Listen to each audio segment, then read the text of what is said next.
Hello, everyone, and happy Sunday. Thank you all for joining today's live stream news summary from Moscow and our big community chat, traditional Sunday community chat, and fundraising stream. Hopefully, this time around, unlike previous Sunday community chatter and fundraising, uh, will work better. I hope so. And I want to point out, dear friends, that first time, I think, in a long time, right now, there are more members that are watching on Rumble than on YouTube, right? Thank you all for joining. And if I may, I will drop a link to my Rumble channel straight away in YouTube chat so that if you have account, you can join our Rumble community. As always, dear friends, I will share with you news segment first about latest developments. Also, I will summarize a week, sort of. We can do it together, and I will react. I will react on your questions, comments. Please use, if you can, of course, support platforms. Boosty, for example, will be great because I'm kind of running out of money. So therefore, Boosty will be donations for Boosty will be a great deal of support because donations from Boosty arrive on my account without me doing anything in the 24-hour period, while donations through PayPal or Rumble or subscriptions on Patreon, I mean, it will take 2 weeks before I will receive those. Because of these Western sanctions, dear friends, I have to transfer funds to Georgia first, then relatives are helping me to send it to me. So it takes a lot. But Boosty helps greatly without any issues. In 24 hours, donations are on account. So if you are willing to participate in the fundraising part of the stream, please use Boosty if you can.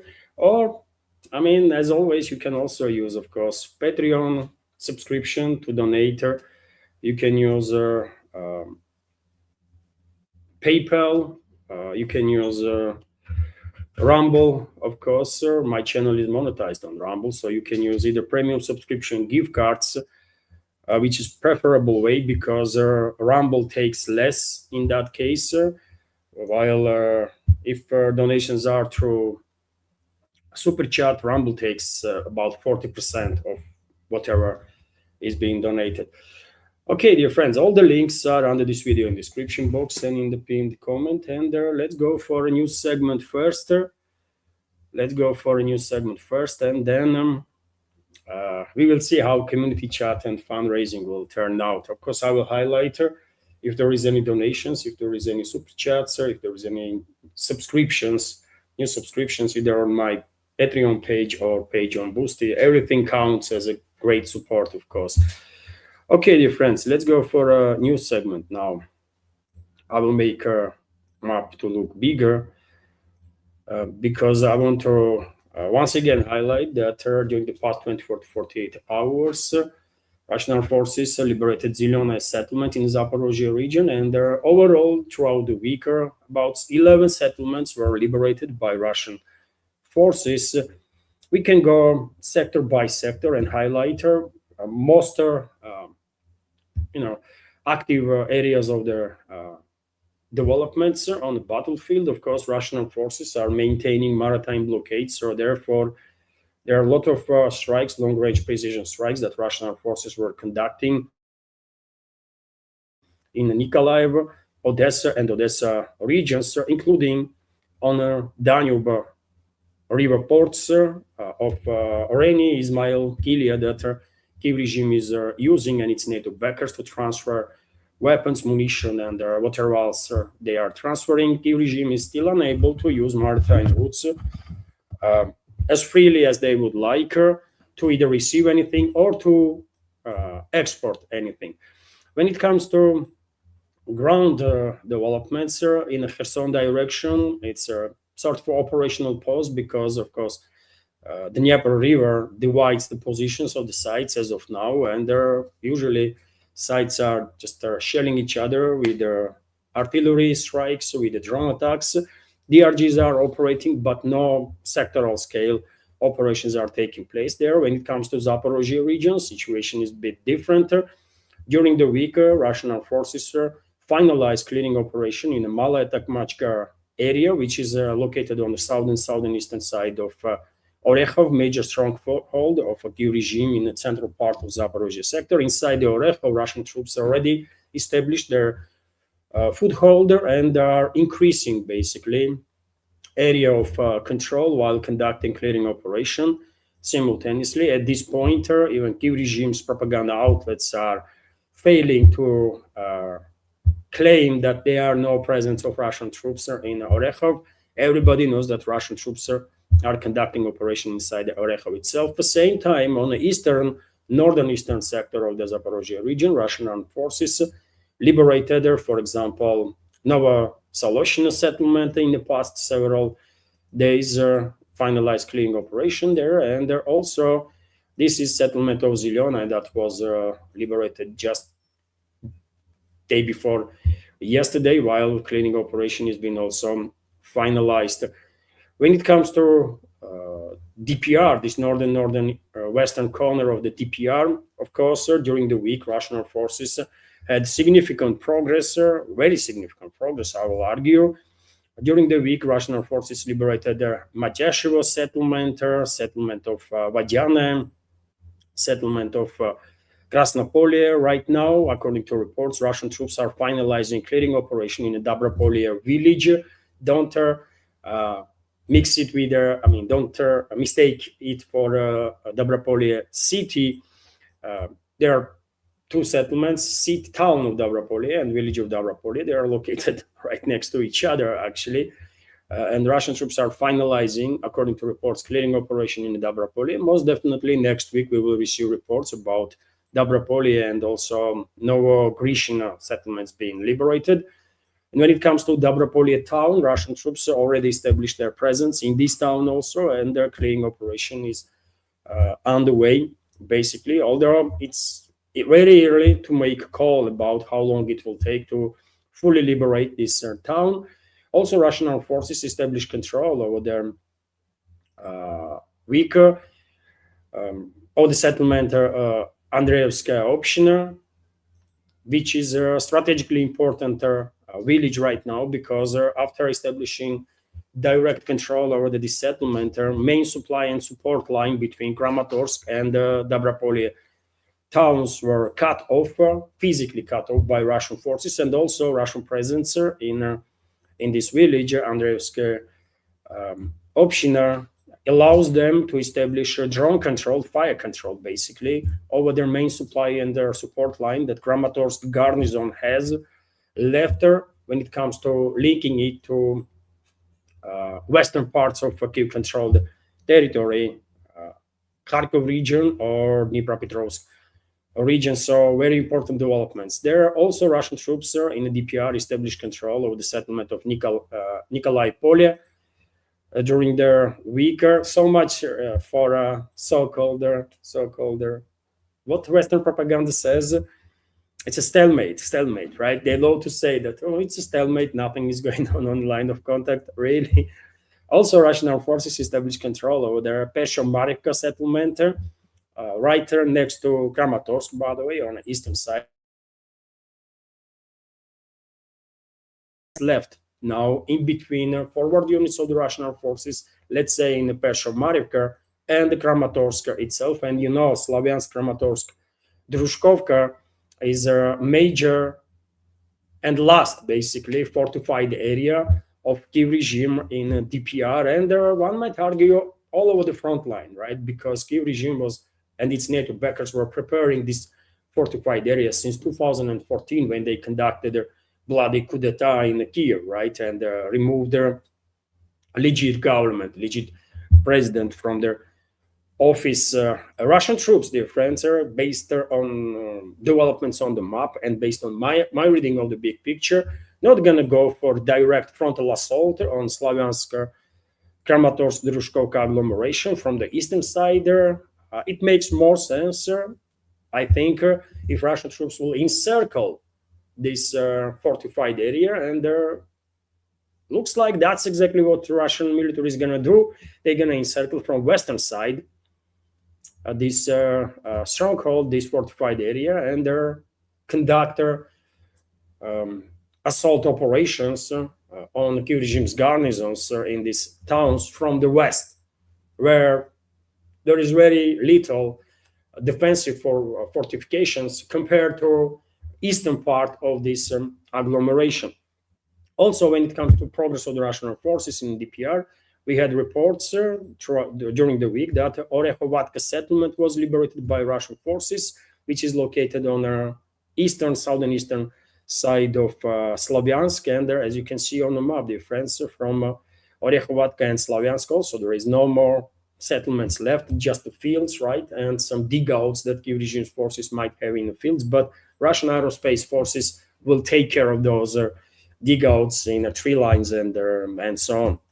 Of course, also throughout the week, we were receiving reports that Russian troops established their presence in the Nikolaevka settlement and also in this power plant that is located on the northern side of Nikolaevka.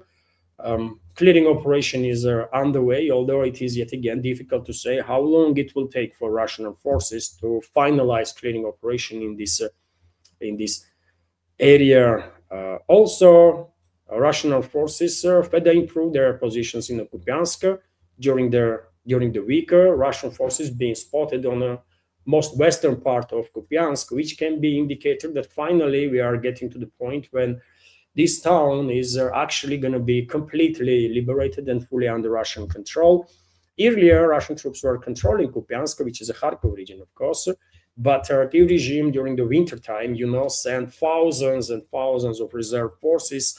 A lot of foreign mercenaries, for example, were sacrificed for these attacks in Kupiansk area. They managed to infiltrate city, and since then, Russian troops were conducting this clearing operation to eliminate these infiltrated units of enemy. And now, as Russian troops being spotted on the most western part of the city, we can probably say that clearing operation is about to be finalized.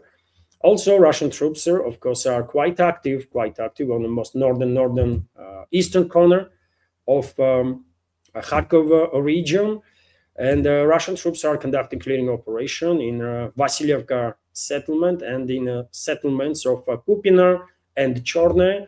Obviously, Russian troops will link the pincers in this northern eastern corner, and whatever troops Kiev regime has there in this dozen of settlements in most northern part, gonna end up being encircled if they will not run away right now, right? Until they still have some opportunity to, at least during the night time, try to escape from this basically cauldron that is being created by Russian forces in this area. Russian Air Force is very active, as you can see by the icons. Russian Air Forces are very active, and whenever points of concentration of Kiev regime forces are spotted there, close air support is called in, and glide bombs, FAB glide bombs, are taking care of enemies in that area. Also, Russian troops further increase buffer zone in the Kharkov region while liberating Kudievka settlement right next to the border of the Russian Federation. In the Kharkov region, there is several buffer zones that are created by Russian troops on the eastern, northern western side, and on weekly basis this buffer zone basically is increasing. And there was also some activity in the Sumy Chernigov regions, but mostly it was the Russian long range artillery strikes, long range missile strikes, and also strikes by Air Force on the points of concentration of Kiev regime's forces. Every now and then reports are coming in about additional deployment of some forces by Kiev regime in the Chernigov region area, close to borders with Russia's Bryansk region and also with Belarus, Gomel, for example, area. And speculations are still underway. I mean, what's going on? What is in the plans? Is Kyiv regime or their Western backers, NATO generals, are planning yet another incursion into Russian territory, or maybe into Belarus this time around? But well, summer is almost run out. Basically, um, sooner rainy season gonna begin, and I don't think Kyiv regime or its NATO backers will launch some sectoral scale offensive or incursion either into Russia or in Belarus during rainy season. Although anything is possible if September, it depends on the forecast, isn't it? If September is going to be dry, then anything is possible, right?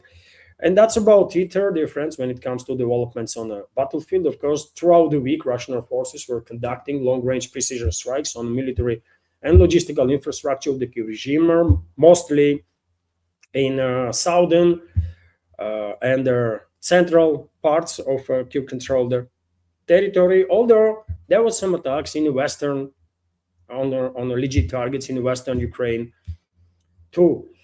And well, that's about it for a short summary in regards to updates on the map in the past 24 hours, dear friends. When it comes to like recent developments, according to RIA Novosti, Russian Ministry of Defense shared with the public information about targets that were struck during the past 12 to 24 hours. So Russian troops targeted fuel depot and the military cargo facilities at the Yuzhny port in Odessa region as a result of strikes by unmanned aerial vehicles.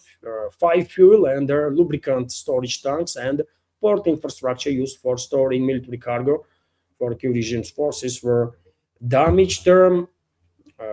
Defense Ministry is reporting. Also, I remind you, dear friends, that also in the past 24 hours, Russian armed forces struck 2 bulk carriers yesterday, early period of a day. 2 bulk carriers were struck that were attempting to deliver some military cargo to Kyiv regime, and later on, Russian forces struck another dry cargo ship delivering weapons at the port of Chernomorsk, which is Odessa region. Maritime blockade, as I said, is still in force. Kyiv regime and its NATO backers are sort of desperate because, of course, ground logistical lines cannot replace necessarily well maritime routes, because obviously with the through maritime routes you can deliver much greater volume of goods, military assets or whatever, than through roads, right?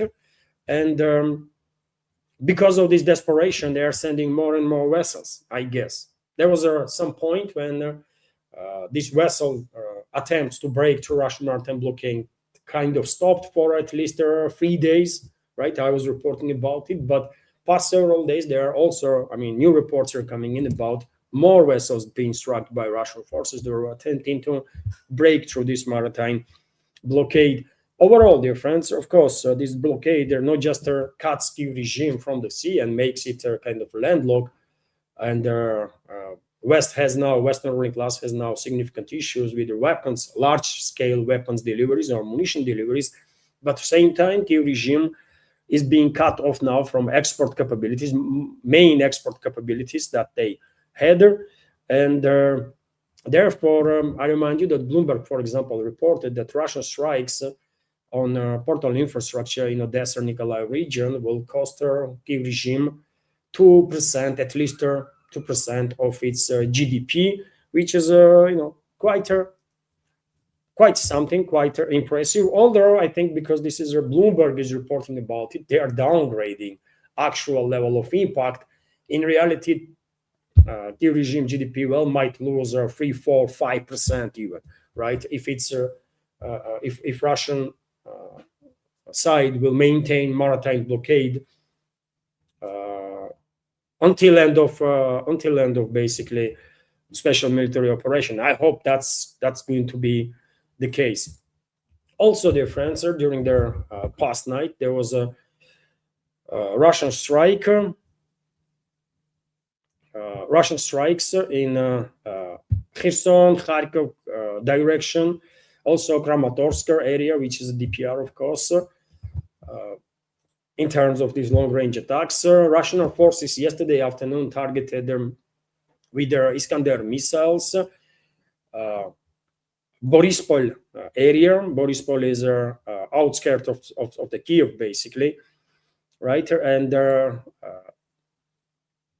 do you say it, man? When trucks are parking area was struck, and of course, Kiev regime's propaganda went straight away, and their Western allies went straight away to say that you see Russia is targeting civilian areas. It was just a parking lot, right? There was, according to different reports, several dozen, like 3-4 dozen of trucks were destroyed as a result of this attack. There was an early reports about explosions, then images emerge that you can see right now on your screen. But later on, we get some more details on that.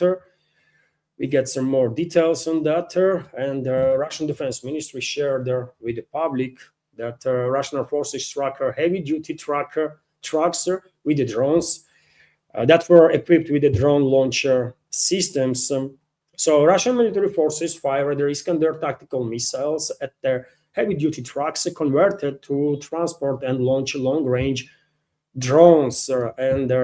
Well, it did not take long before images emerged on internet of those trucks. And you can see one of their image right now on your screen.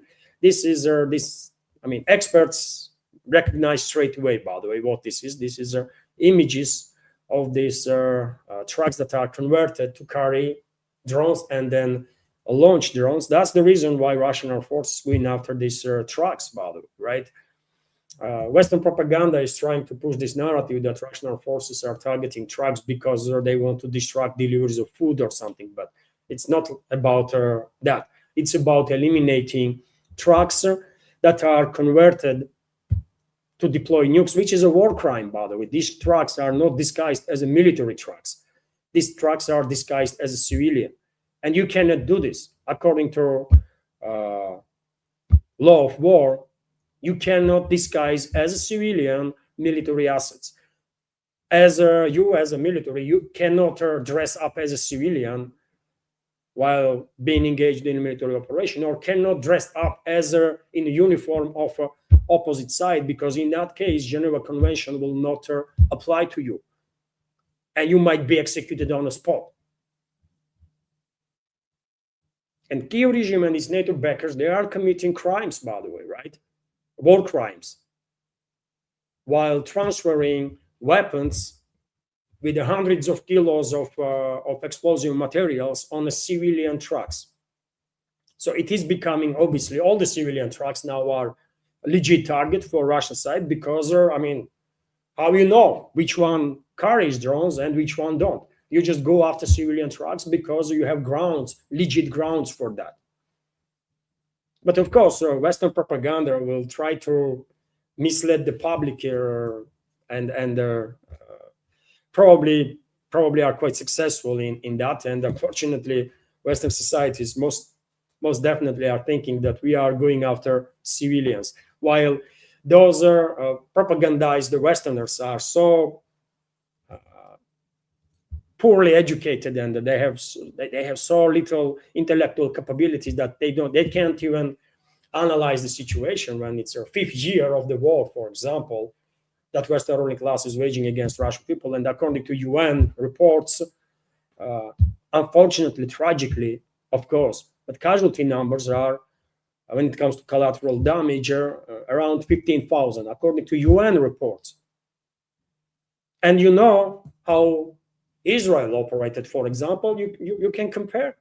You can compare when militaries actually don't care about civilian casualties, how they operate in that case, and what is the level of casualties. Take a look at their Israeli operations or Israeli military actions, war crimes that they are actually committing, and then compare the numbers. During the active phase of confrontation, Israeli forces were eliminating more civilians with their strikes than civilians died in 5 years of this high-intensity conflict that is going on in Ukraine. because Western ruling class is not willing to acknowledge sovereignty of Russia and leave Russia alone and the Russian people. Meanwhile, well, because of this active involvement of NATO countries, collective Western ruling class into this war that they are waging against Russian people, of course, thousands of drones were being produced in the NATO countries, then transferred on a Q-controlled territory to be launched mostly exactly from those type of trucks, by the way, right? And therefore, despite successful Russian long-range attacks on the military and logistical infrastructure of the Q regime on the Q-controlled territory, unfortunately, we cannot influence, as of now at least, this mass production of weapons that are used against Russian Federation in Western countries. So therefore, every day, every night, hundreds of drones, usually more than 1,000 drones actually, is launched to strike deep into Russian territory. Past night, 328 drones were intercepted by Russian air defenses over their 18 Russian regions. This only can be done with the direct involvement of NATO countries, because Kyiv regime has no means to do this. It's NATO attacks on Russia, by the way. And according to reports, even though there was no air raid alert, by the way, declared in the Leningrad region, for example, or in St. Petersburg, massive warehouse caught fire on a Kolpinsky Prospect near the St. Petersburg. Warehouse was practically completely destroyed, and it was located right next to Ozon warehouse. And well, speculations are circulating now on internet. What was going on? Was it sabotage? Someone burned it down from within, or it was a drone strike? But defense ministry didn't report about it. I don't know what happened, but massive warehouse was destroyed, and right next to Ozon. So therefore, I understand why people are speculating that actual target was Ozon e-commerce company, and if it was a drone strike, drone operators just miscalculated or missed the target and struck some other warehouse. If it was a sabotage conducted by Kyiv regime's assets on the ground, then well, most likely they also missed the target, because Ozon nowadays are becoming primary target for these NATO/Ukrainian attacks on the Russian Federation. And in Orenburg, for example, Ozon warehouse was actually targeted past night, and they caught fire. Kommersant is reporting about it, that several drones were shot down over their Orenburg special economic zone last night. Mayor Alberta Yumadilova reported drone debris fell on their premises of a zone marketplace logistics complex. Fire broke out at the facility, but it was quickly extinguished. Well, drone debris, right? I don't understand why Russian officials are still using this terminology. I can show you a video, by the way, and what kind of debris are failing there. Everybody is sick and tired of this stupid, literally stupid, right? Statements that are made by officials. They are sabotaging Russia, by the way. With these stupid statements, they are sabotaging Russia, actually, I think, because the world is laughing at us, right? How come that only drone debris are failing and you have such a scale of damage? What the hell? It's insane, isn't it? And that's a video, by the way. You tell me, does it look like debris?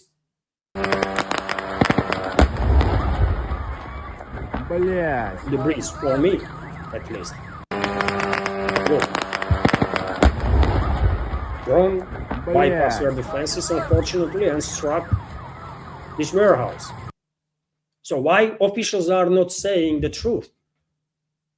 Why officials are not saying the truth, by the way?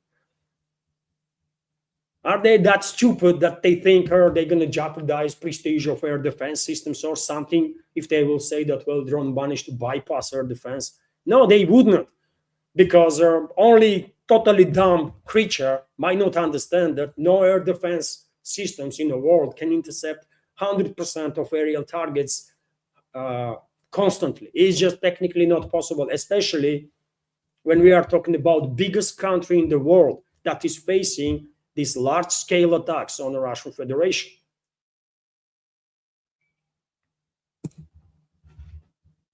When 1,000 plus drones are launched every single 24 hours. I don't know, man. Someone have to check our IQ, man. All officials, all bureaucrats here in Russia have to be checked on the freaking IQ, because some of them are dumb as hell, man. Honestly, some of those bureaucrats are dumb as hell. They probably, through corruption means, brought the freaking diplomas that they have, and through corruption channels and tools end up on the position of a bureaucrat, because they are just too freaking dumb, man. Scumbags that are sabotaging Russia from within and the Russian people. Just unbelievable, man, right? So there was a strike on Azona after eliminating about 2,000 of Lightbury's e-commerce companies' warehouses. Now these NATO terrorists, British terrorists first and foremost, British ruling class, British intelligence is of course leading the charge, plus US ruling class and US intelligence and the militaries, while all the other NATO countries are of course involved, right? And they use Kiev regime as just an umbrella, just a shield for plausible deniability purposes. Easy for whole world is a dumb, right? And no one understands what's going on in reality and who is actually fighting the Russian people. But anyways, after these NATO countries eliminated a few dozen of Whiteberry's warehouses, they're switched now on Ozon e-commerce company, which is also a big company here in Russia, of course, although of course nowhere near to Ozon. For example, Ozon was Whiteberry's was and still is much bigger. And when it comes to attacks on Ozon warehouses, difference. Yesterday I reported that there was another Ozon warehouse that was targeted in the Samara region, and unfortunately, warehouse was practically completely destroyed, giving the images that are published out there on internet. One of which you can see right now on your screen. Also, there was in past 24 to 48 hours there was additional strikes on Russian oil refineries in Samara region, for example. Oil refinery was targeted. Also in the Perm region, oil refinery was targeted. And Russian president made a statement about these attacks on Russian energy sector. Let me give you some details what he said about it.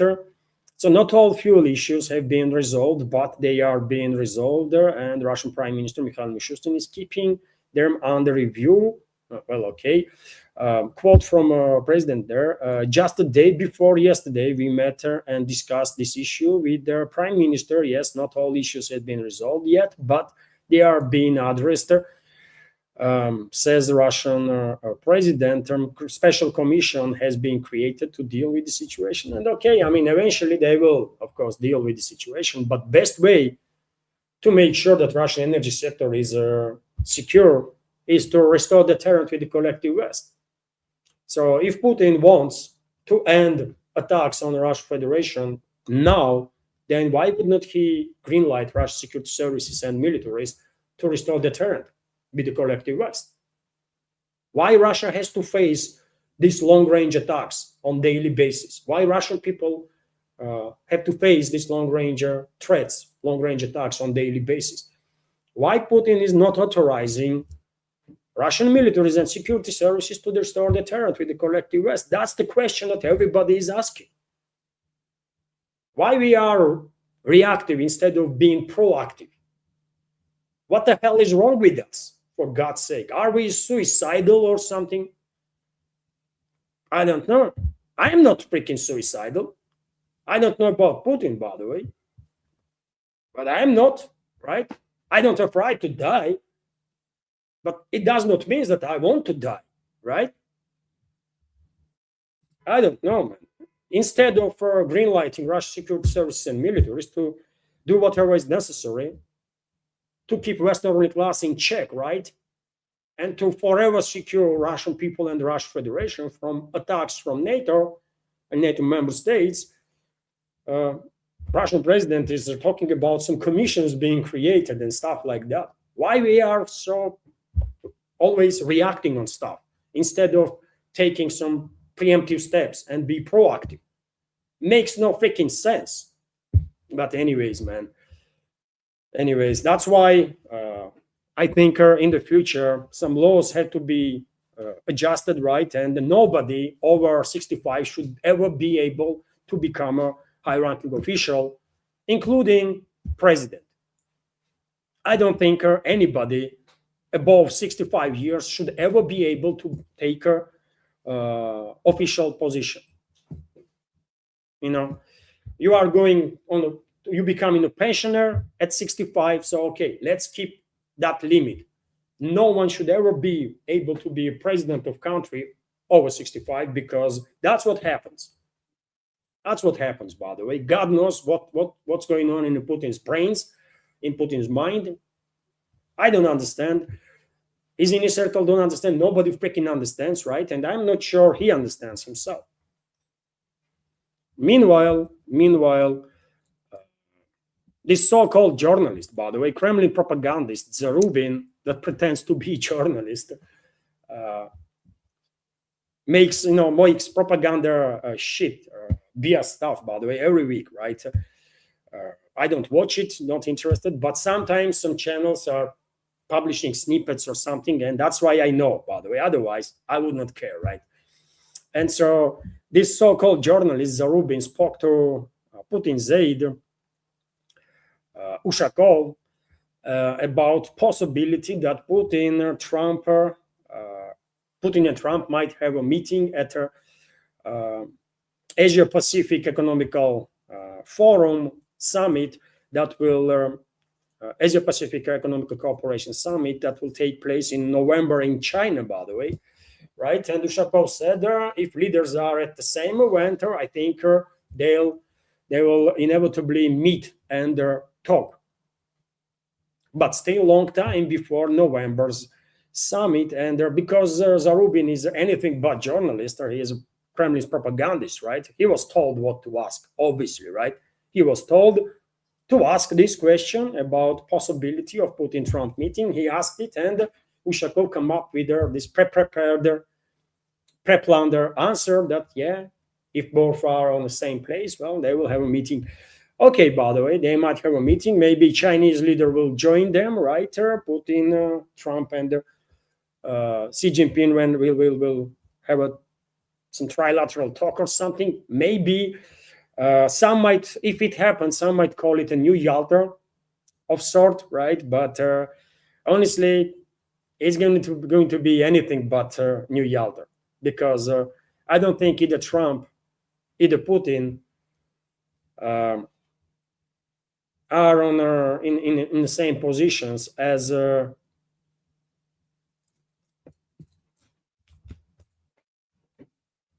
Stalin was, for example, or Roosevelt. It was a Roosevelt, isn't it, from American side in Yalta? Whatever, man, whatever.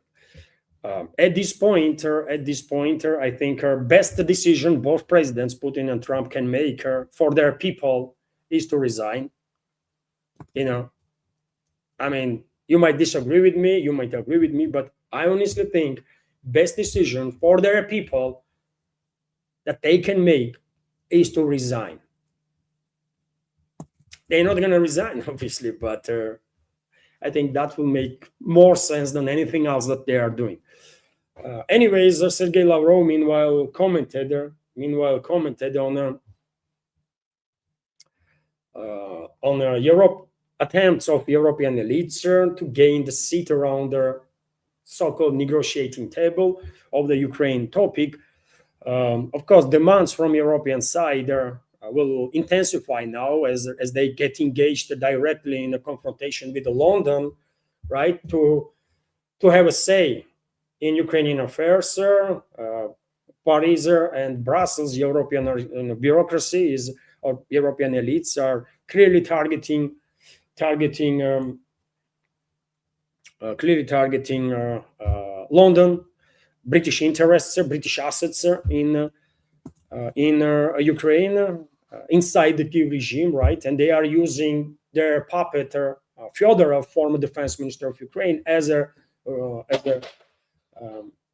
Taran or ramming tool on British assets. I will get to that point in a second, in a minute. But nevertheless, because of this activization of Paris, Brussels, and European elites, Lavrov decided that he had to make a comment on the matter again, and he stated basically that Russia will not negotiate with the West. This is quote: Russia will not come to negotiate with the West, contrary to its corresponding hopes. There is simply no one to negotiate with in today's Europe. And by West, he means Europe, by the way, because he has no issues, I guess, while some talks are happening between Moscow and Washington. He is talking about Europe, European elites. And you know what? When it comes to Europe, he kind of have a point, isn't it? I mean, with whom Russia can negotiate? With the Merz, with Macron, with whatever the freaking name is of that new prime minister of UK, Berner or whatever, who cares, right? With whom Moscow should negotiate, honestly, man. Even when it comes to US, by the way, I'm against wasting time and in being, and participating in these useless talks with American representatives right now, because unless system is changed in US,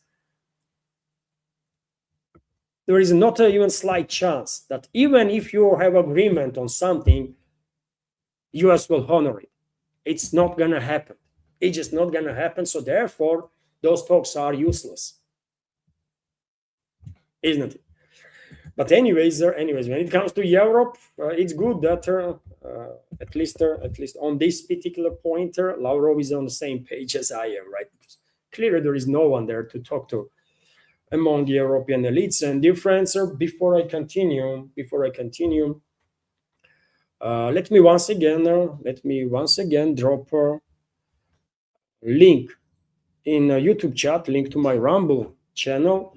And if you have account, please subscribe. And if you don't have account, maybe you will create one and join our community. Will be, of course, great support. I remind you that just like 2 weeks ago, YouTube give me warning, right? Deleted one of my videos and give me warning. And they might use anything, right? Any excuse to shut down my channel completely.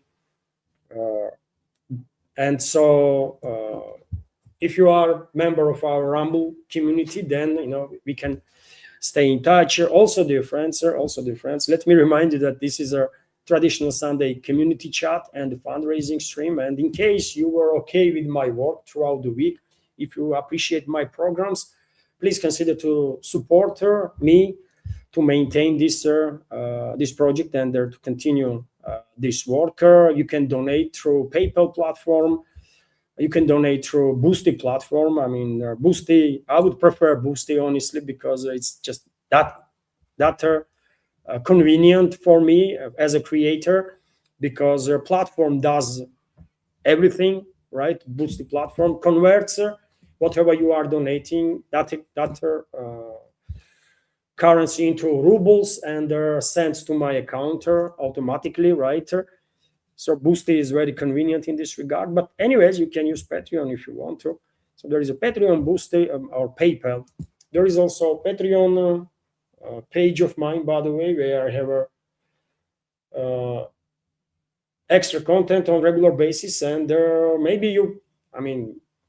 many members are supporting me not because of my extra content on the Patreon, but because they just want to support her. Subscription starts from $5. So if $5 not gonna make to you like massive difference, then if you can subscribe to my page there on the Patreon or on the Boosty, by the way, for that matter, right? Also, dear friends, there is a super chat, of course. There is a super chat feature on the Rumble that you can use right now as I am online. You can support either with a premium subscription gift card. I can see two premium subscription gift cards, for example, from Viper. Viper, thank you very much for your $10 donation in past several minutes through these premium subscription gift cards. So you can use that, dear friends, and also you can use super chat if you want to on Rumble. Unfortunately, on YouTube, my channel is not monetized and never going to be monetized. So there are no super chats on YouTube, but there is on Rumble. So that's all. I mean, all the links are under this video in the description box and in the pinned comment. And once again, before I continue, let me drop my Rumble link on YouTube chat, right? Okay, that's been said. Let's go for other news now, and then let's have a good conversation. By the way, let's have a good chat. So I just mentioned, isn't it, that Fyodorov, former defense minister of Kiev regime, is a kind of torpedo for Western European elites to target British assets, including Zelensky and his inner circle. And very same Fyodorov, just approximately a week ago, initiated discussion inside the Kiev regime and also in Europe, let's say, right, and even in US about elections. He is demanding elections to take place, and when I say he, I mean basically Paris and Brussels, European elites, right? And he again, according to the Latin newspaper, spoke about elections, and he said that despite war times, elections can be actually conducted. Elections in Ukraine can be organized, even aimed at conflict, said their former defense minister of Kiev regime, Mikhail Fyodorov. And then, quote, I think that ultimately all elections, parliamentary, presidential, and local, need to be held. The order, sequence, and the timing of these elections is a matter for discussion with the various experts. He stressed that, in his opinion, there are many myths about impossibility of elections, which can be quickly dispelled and their process organized. Fyodorov reiterated that corruption is hindering the smooth running of their water. He said that many people have devised schemes and are protecting their own interests, which is hindering their making of sound decisions. The former head of the Defense Ministry of Kiev regime recalled that in December 2025, Vladimir Zelensky instructed the Verkhovna Rada to develop mechanisms for elections during the conflict. According to Fyodorov, 60-70% of the necessary legislation has already been drafted, with the separate mechanisms provided for different categories of citizens. People abroad will be able to vote online, while military personnel will be able to vote at the regular polling stations and in underground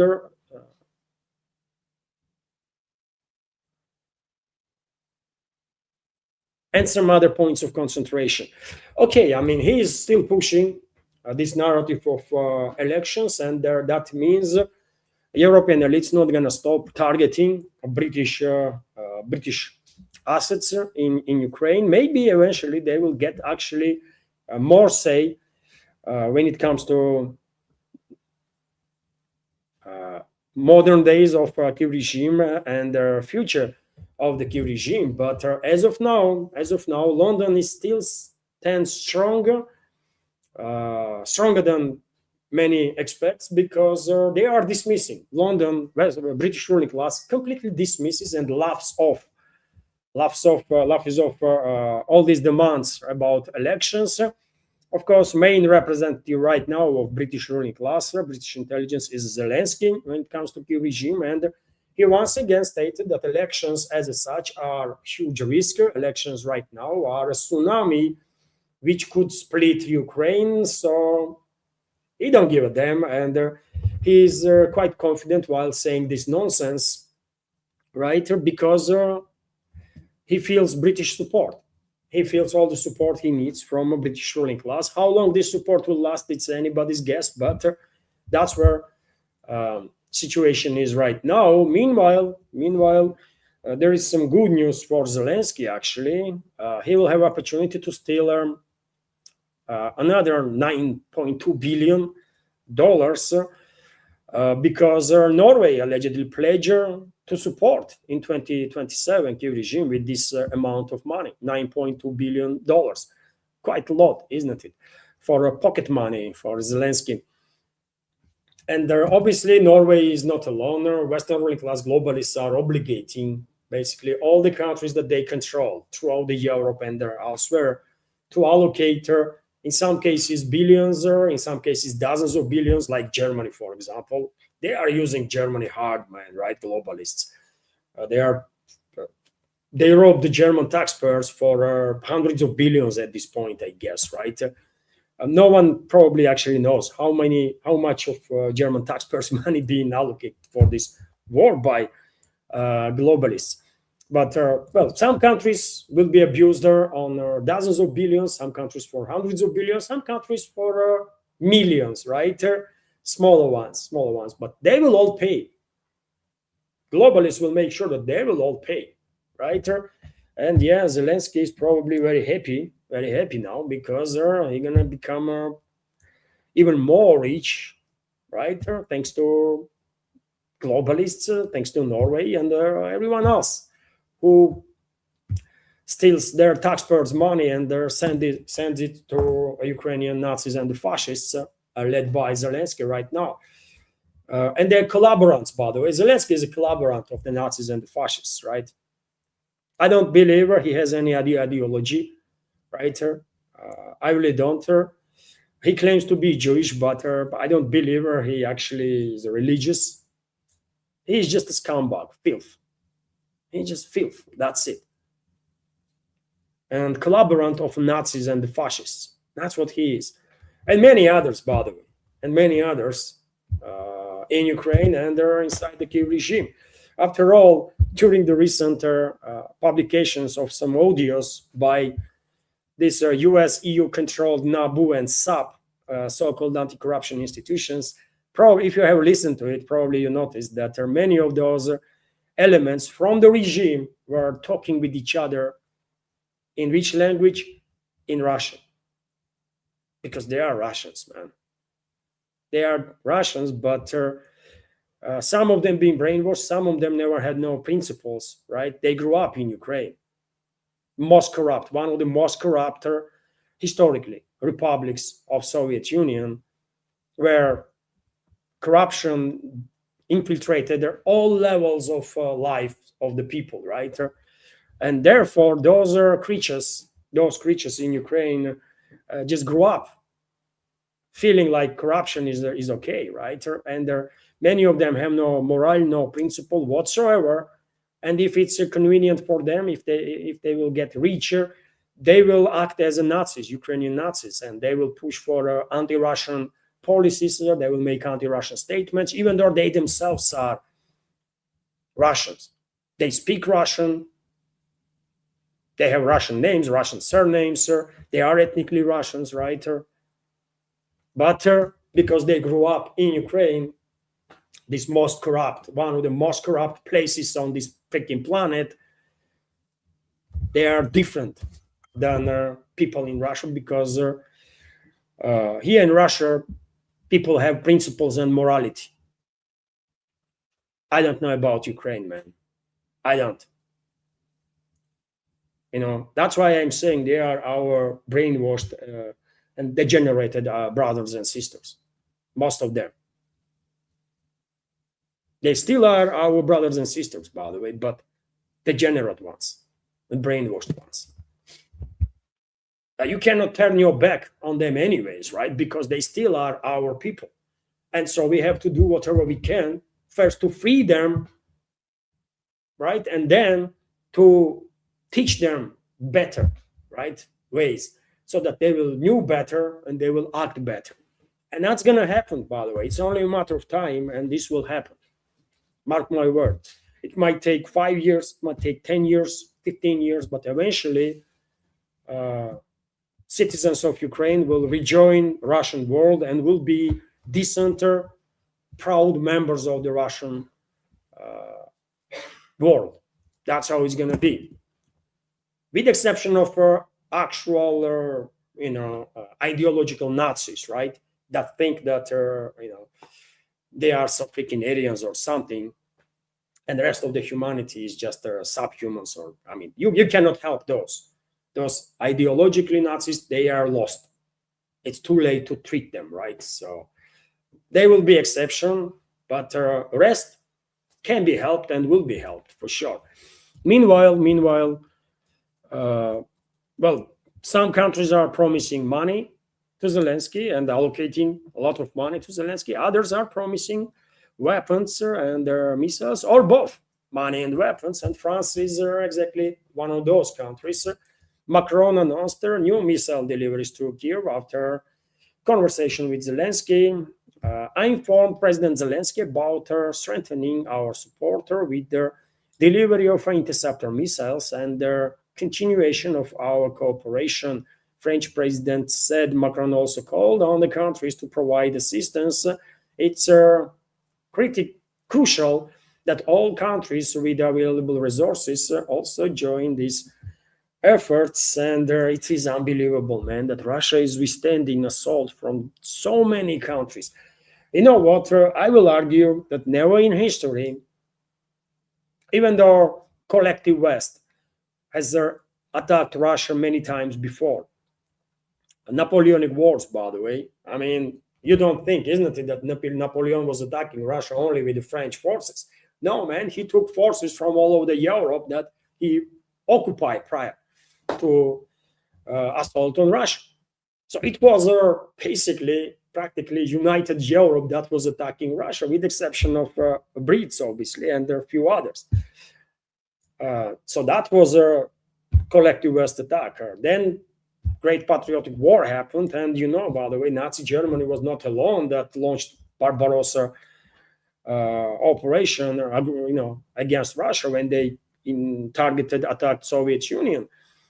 It was a lot of other European nations, right, that joined the Nazi Germans in this attack. Unfortunately, among them were Slavic nations too, Bulgarians, for example, right? And not just Bulgarians, Croatians, for example, and I can continue, right? Although there were many others that were allies with Nazi Germany in SS formations. Germany had their divisions, man, not just some small units, but entire freaking divisions from Norway, from France, from Spain. Spaniards were participating in a genocide of people in Leningrad, for example. Did you knew that? That Spaniards were assisting Nazi Germany to conduct that blockade of Leningrad that killed up to 1 million civilians. About some say 900,000 was casualties. Some say actually more than 1 million.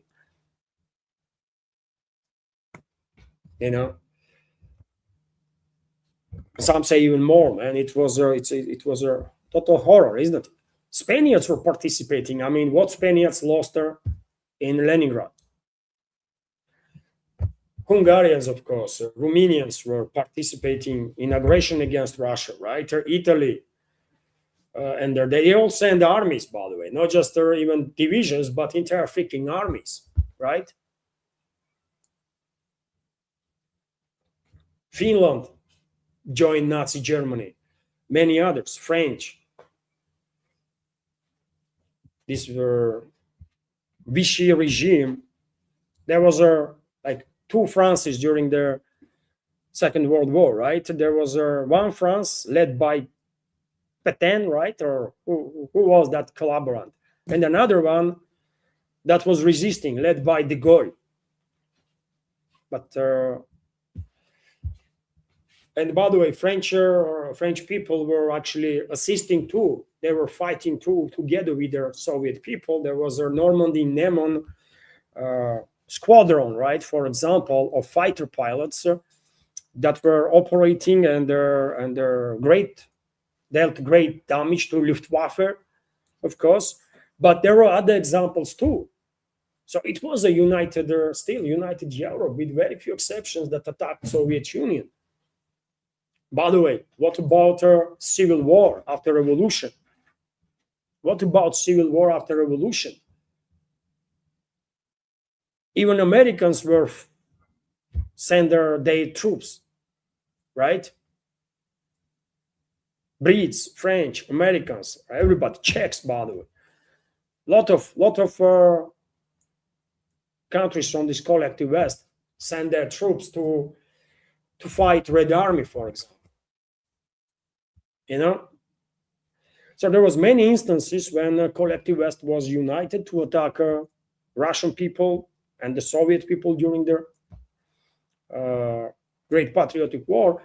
And now I think there is, of course, another massive assault on Russia by collective West, and this time there is even bigger coalition, anti-Russian coalition than ever before, because just count it, man. Just count it, man. It's 40 plus countries led by US and UK, UK, Germany, France. Unbelievable, isn't it? And Russia stands alone, man, and fights this fight for all of humanity, not just for itself, but for all of humanity, because we cannot allow Western ruling class to succeed, because we as a humanity cannot allow evil force, satanic force to succeed, by the way. There is already too much of evil is happening on this world, man. If you allow Western elites, these satanic freaking animals, to succeed, then humanity is doomed forever without any chances, man. That's how I think, and I'm 100% correct, man. Million% correct. This is true. Let's continue with some more news. RIA Novosti is reporting that, aircraft carrier Gerald Washington arrived in the Middle East and will replace now USS Abraham Lincoln strike group. Israel is deploying its military assets, including entire squadrons, by the way, of attack helicopters, transport helicopters, and so on, into northern Israel. And of course, they are doing so to then eventually transfer this armada into Iraqi Kurdistan, first to Syria, and then through northern Syria into northern Iraq, and eventually Iraqi Kurdistan, because this is one of the directions from which, of course, Iran will be attacked when ground invasion happens during the next phase of the war. That should probably will be launched early this winter, right? Either late autumn or early this winter. So there is a full-scale preparations on behalf of globalists, on behalf of their Zionist and neocon allies, to deploy whatever assets they plan to use during that next phase of the war in Iran. And of course, we cannot allow Western ruling class and their allies to succeed, by the way, in their Middle Eastern chapter of the global global strategy, because that will only fast track, if they are successful, that will fast track final downfall of the humanity. All of us, everybody should understand, man. Everybody should understand in this world that Western elites, Western ruling class, these generational families and clans, by the way, that are ruling the world for centuries now, they are satanists, and they are existential threat for humanity. We all have to get united, ordinary people all over the world, by the way, to fight this satanic force that Western elites are. And their proxies, by the way, right? There can be no mercy in regards to them, man. We have to eliminate them until they will eliminate us all. It's just that simple. It's a war between that satanic force that Western elites and their proxies are, and their force of good. And humanity, I believe, is a force for a good, right?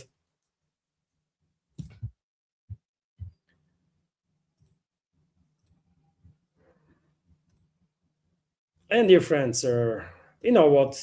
I think I shared there quite a number of news. Right now on your screen, you can see, dear friends, this caging that is being built by UAE over their energy, some of the energy infrastructure to protect these fuel tanks from drone strikes. I don't think this kind of protection gonna help her against missiles, but when it comes to drones, yeah, might be useful actually, especially against FPV drones, for example, or smaller type of drones. Maybe this is the direction that many other countries will go for. Actually, right? I can show you a video of it. Um, Yet again, it would not protect her from heavy drones. It would not protect from missiles, but from small drones, it might work. Entire these areas with fuel tanks are caged now in this anti-drone with this anti-drone protection. Yet again, might work. In some ways, it might work, or maybe we should do the same. Actually, you know. Um, also different, sir. Just okay, couple of more news, sir, and let's finalize the news segment on that, and then let's have a good chat. By the way, conversation, and so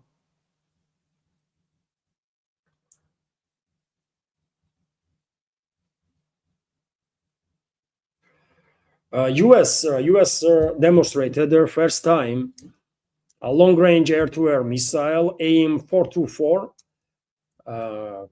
Some pictures emerge of these missiles being attached to FA-18, and also their modification of these missiles that F-35 can carry. Allegedly, range of these missiles is 250 nautical miles. I have some doubts about it, really. I have some doubts about it, but that's what American side claims. Either way, by the way, when it comes to range of their missiles, on the paper it could be 250 nautical miles, but given their altitude from which you are launching this missile, given the weather conditions, temperature, and the many other things, range can decrease dramatically. So on the paper it can be 250 nautical miles, but if you launch this missile on high altitude, that's the one deal. If you launch it at 10 kilometers altitude, let's say, that's a one deal. But if you are that high, you are a target too. You are an easy target.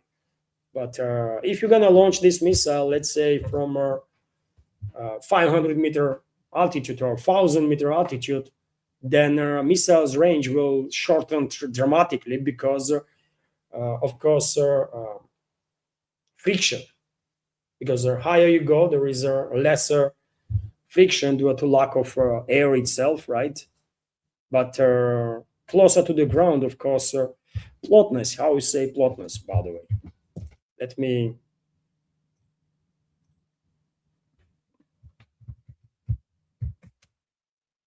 Density, yes, density of air is of course higher closer you are to the ground, and because of it, of course, friction will shorten the range of that missiles dramatically. Either way, by the way, whenever nowadays U.S. military-industrial complex makes claims that they built something new and this and that, I'm taking it with a mountain of salt because they just lie too much, right?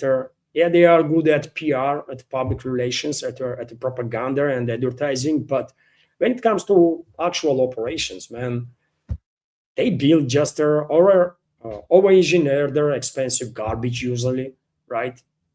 And that's all. So I'm not impressed. I'm not impressed.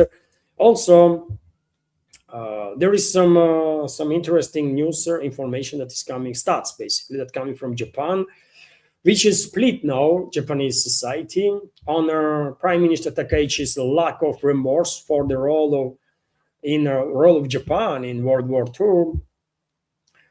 During their 81st anniversary of their surrender, 47% of public in Japan allegedly supports Takaichi's perspective, which while close to 40% did not approve it.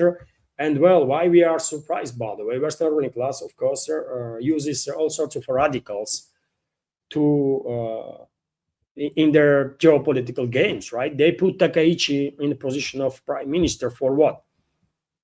To increase nationalism in Japan, right? To increase nationalism, Takaichi is a nationalist, right? And they will play now on the public's emotions, and they are quite successful. 47% is already on a nationalistic side when it comes to Japan. And soon this number going to be 60%, then 70%, right? And if you add to that this massive militarization of Japan, then yeah, quite interesting and dangerous picture is being painted in that case, right? We know what happened last time when Japan was extremely nationalist and well armed, and no one should expect anything different this time around. Western ruling class, of course, will use Japan against Russia, against China, first and foremost against China, but against Russia too, and they are using against China, Japan, and I think neither Moscow, neither Beijing gonna mess around Japan too much. I think North Koreans, our brothers and sisters, will take care of Japan when time comes, right? We're not gonna play no freaking games with Japan, by the way. If Japanese people want to go down that path of nationalism, fascism, and the Nazism, as they did during the Second World War, and if they want now to be a tool in the hands of Anglo-Saxon elites against Russia and China, then, well, that's their choice, right? That's their choice.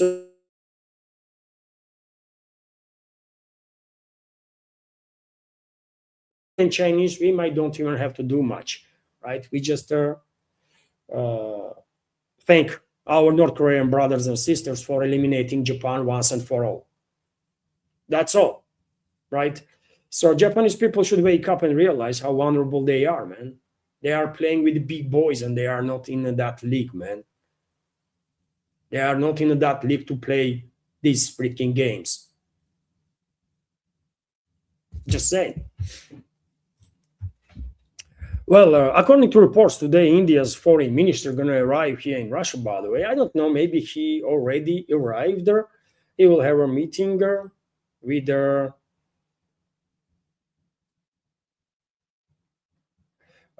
maybe he has arrived already. But you see, on the task, there is nothing yet. Maybe later on, But it's good that I opened the TASS News agency's first page because look, headline here: Russian embassy has denied plans to downgrade diplomatic relations with London. This is unfortunate. I'm gonna tell you. If you ask me, we should cut diplomatic ties with the UK once and for all, right? At least until British people will regain control over their own country and destiny. And once they will remove this corrupt system and establish something proper, then let's talk, let's cooperate, let's do proper relations, right? But right now, UK is leading the charge against Russian people. So why shouldn't we at least downgrade the relationships, right, with London? Looks like this is not the plans that Moscow has. The Russian embassy in the United Kingdom has denied their allegations by the Times newspaper that Moscow intends to downgrade diplomatic relations between the two countries. Yet again, this is unfortunate. I'm definitely a supporter of either completely cutting diplomatic ties with the NATO member states, all NATO member states, with maybe exception of one or two. That includes UK too, or at least to downgrade their level of diplomatic relationships to a minimal possible level, with the recall of all our diplomats from their embassies, right? Maybe deputy of the deputy of the deputy of the deputy of the ambassador will stay there, right, for formality reasons, and that's all, right? And they're one guard. That's it. We don't need no more right now because there is no one in British ruling class with whom we can have a decent, proper, adequate conversation. There's nobody there, right? So why we are spending millions and millions and millions of dollars or pounds, whatever, to maintain relatively larger embassy there and staff. Makes no sense, absolutely. But also, let's see what other updates are being published while since I start the program. Well, Witkoff's and Kushner's visit to uh, Kiev and Moscow is being postponed.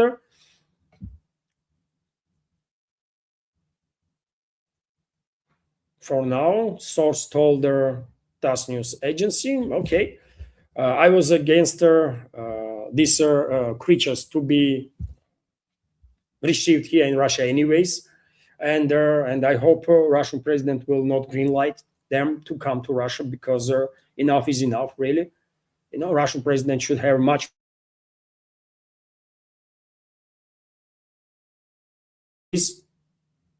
that, and their Witkov and Kushner are freaking nobodies, man. Who are they?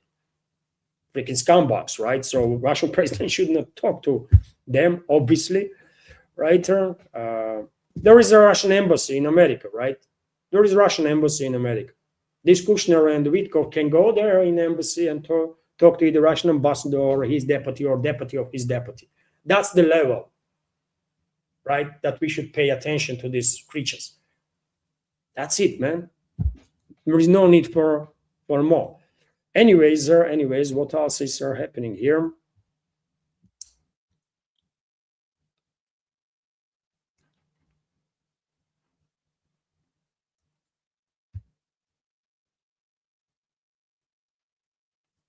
Silvano, finance minister, stated that Russian budget is provided with all the necessary finances. Okay, but we still have a deficit, by the way, quite a big deficit, which is about 2 trillion rubles, I guess, sir. I can't remember exactly the number now, but anyways.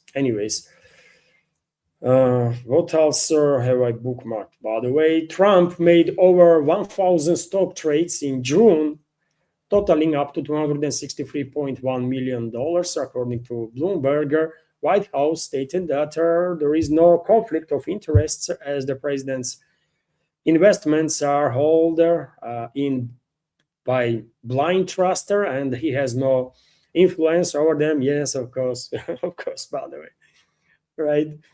Unbelievable, man. Unbelievable. And also, Trump once again targeted permanent figures in American alternative media, conservative figures in American alternative media, and also former politicians and public figures. Tucker Carlson come under his attack.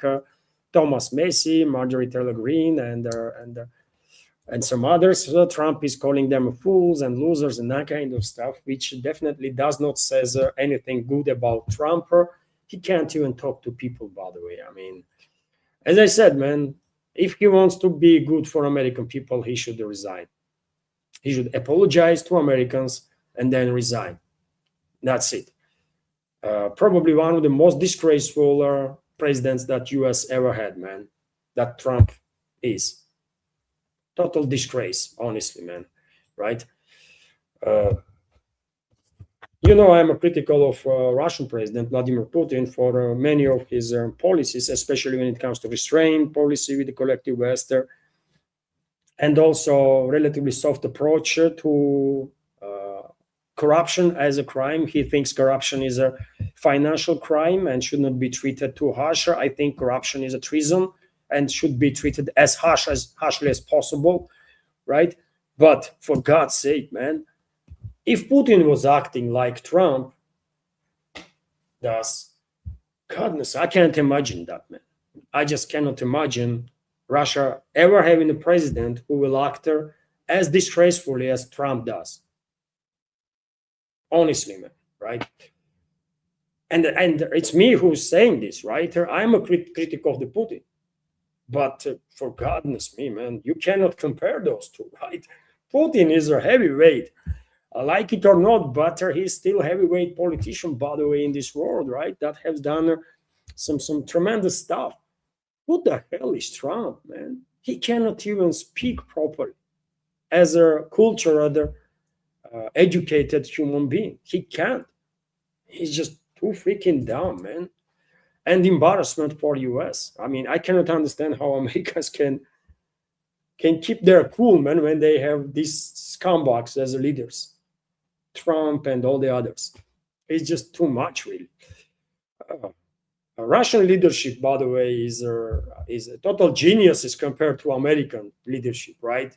No matter how critical we can be of them, but compared to American elites or the European elites, Russian leadership is actually a genius of the modern times. Anyways, that's about it, dear friends. When it comes to news segment, and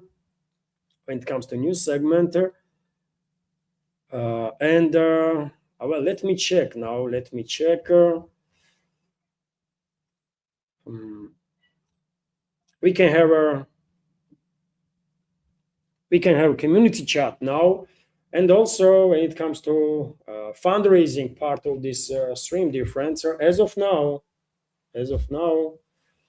there was nothing through Boosty, unfortunately. Also, let me check Patreon. Yeah, no new members on Patreon. There was actually $10 donation from Viper, 2 premium subscription gift cards, basically, and each such a gift card is a $5 donation. Let me highlight this, if I may. And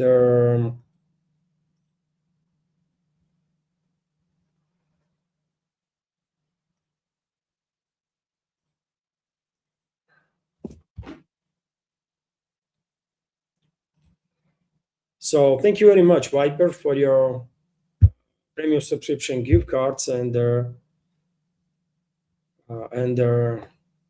donation. And thank you for your support, very generous support, Viper. You are one of the biggest, if not the biggest supporter of my work through these premium subscriptions and super chats. So thank you very much. Thank you very much. And dear friends, I will scroll through. Well, I guess today's this fundraising gonna fail also. It's already better than previous Sunday, because previous Sundays there was not a single donation. Now at least we have, thanks to Viper, $10 donation. And well, I will scroll faster through chat, dear friends. If I spot a question directed to me, okay, I will react on it. If not, then I guess that's about it for today's video.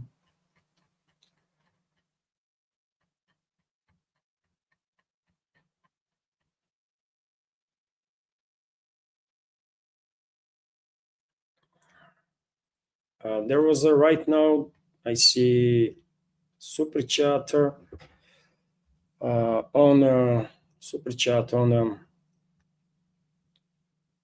Rumble, super chat from Scooby, also big supporter of my work and this independent media project of mine.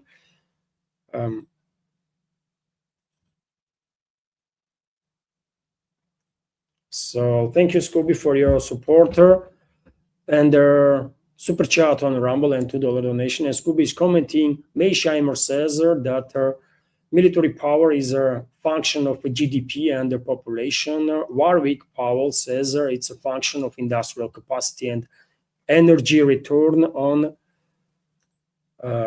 energy invested. Who is correct? Okay, that's interesting.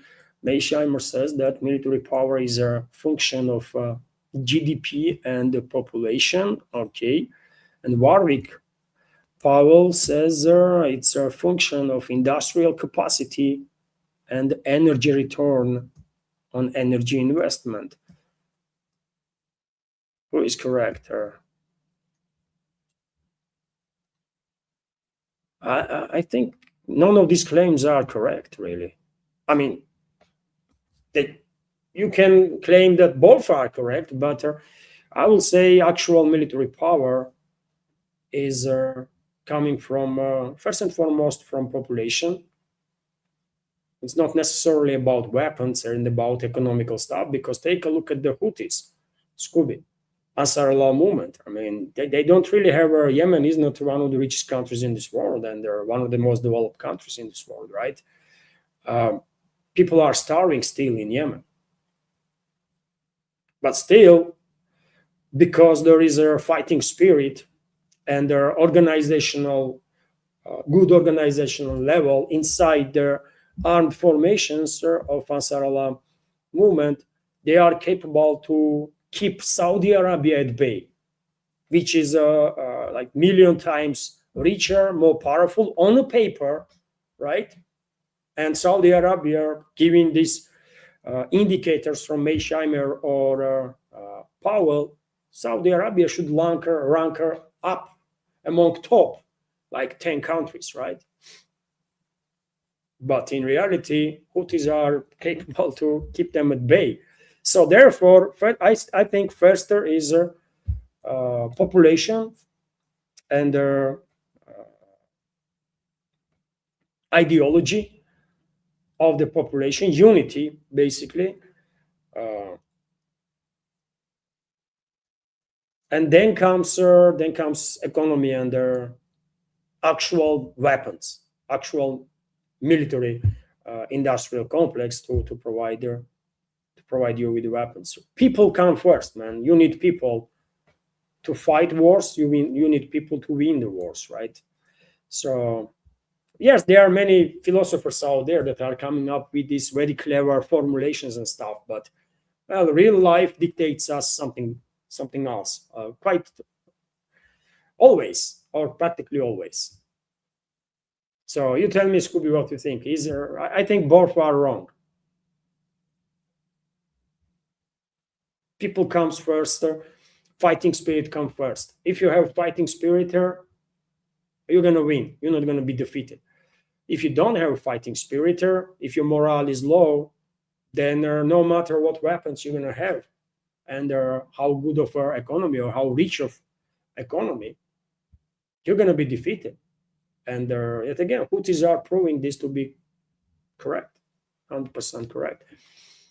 Although yes, Meisheimer's and Powell's points, yeah, can be considered, but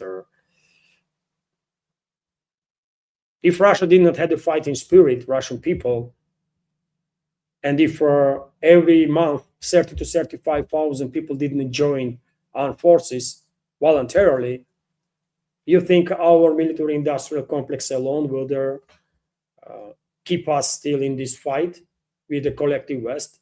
No, we would be in a very different situation then. But because there is a high level of spirit in the public, strong moral and principle stance, we are able to be in this fight. And their military industrial complex and their energy, for example, is coming second. Thank you, Scooby, for sharing. And also, right now there was another premium subscription gift card from Viper. Thank you very much, Viper, for another $5 donation. And also, there was a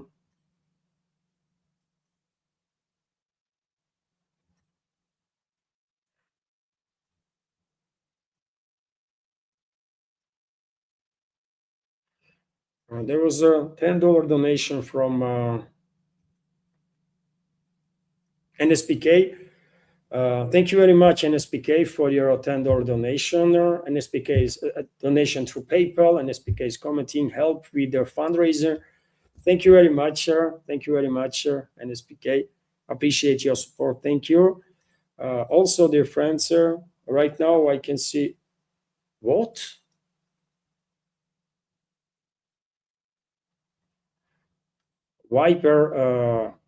Viper just did something extraordinary, and also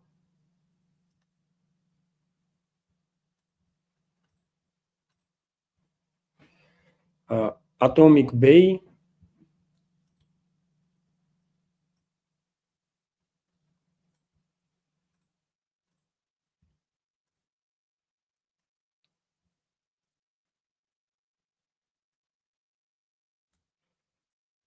So Viper, thank you very much for your 20 subscription, premium subscription gift cards on Rumble. This is a $100 donation basically to this project.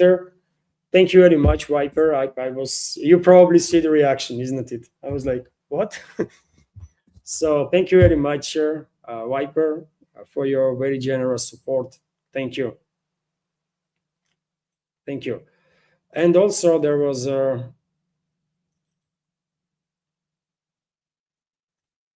also generous donation from Atomic Ray of $25, 5 premium subscription gift cards on Rumble. Thank you very much, Atomic Ray, for your support. Thank you. And well, thank you all, dear friends. Today's fundraising definitely is among one of the best now that we ever had. Um, thank you very much. I'm lost for words. Kind of didn't expect her. Didn't expect. I almost finished the live stream, by the way. If I did not spotted Scooby's comment there, I probably would end the live stream there. But I had to react on Scooby, and then this massive support happened. So thank you very much, dear friends. Thank you all for your support, and many thanks to everybody who ever supported and continues to support her. And right now also I can see another donation from Daniela, also active member of our community, by the way, and supporter on Patreon too.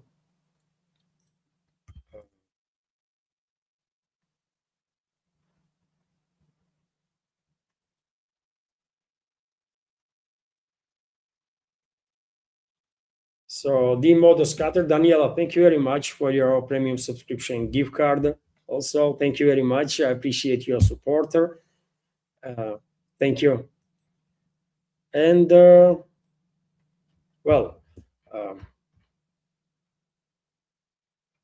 I'm shocked. Thank you all, dear friends. Didn't expect, really didn't expect. Thank you all, dear friends. And let me scroll through chat, and if I notice capital Q or capital letters, then I will understand that this question is directed to me, and I will react on it. So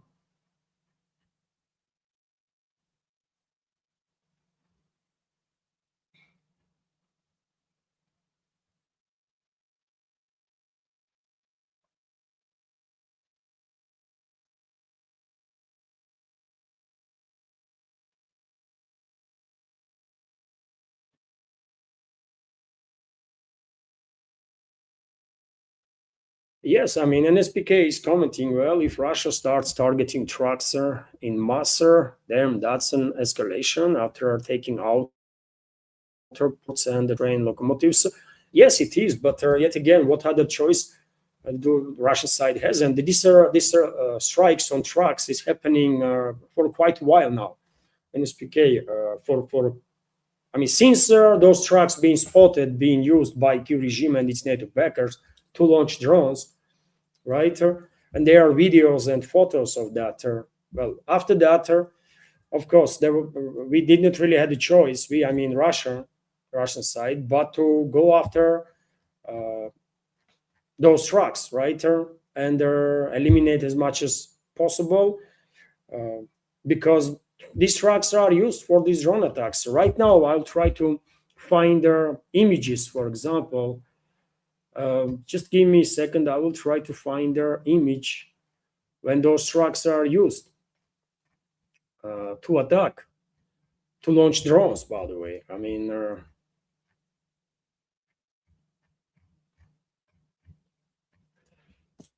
let me Google.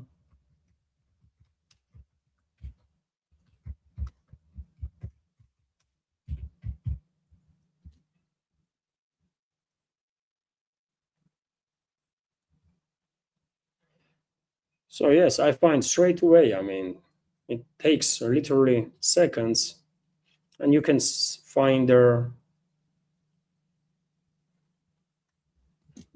documented cases basically of these trucks disguised as civilian trucks being used to target look, to launch drones and target Russia. One of the images, for example, you can see these trucks here. There is installations on the border. They take out tent, launch drones. Each these 40 footers carries 2 or 3 drones. They are launching these drones, shutting down tent and moving away, right? And that's why Russian armed forces for quite a while now are targeting those drones, those trucks. And yesterday, next to Kiev, there was a bigger parking lot that was packed with these trucks.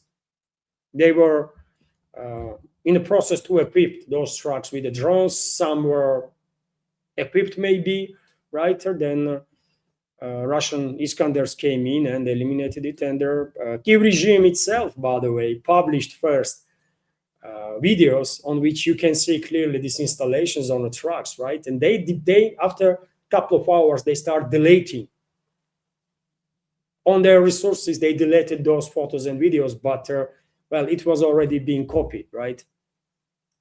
So yes, it is a big deal.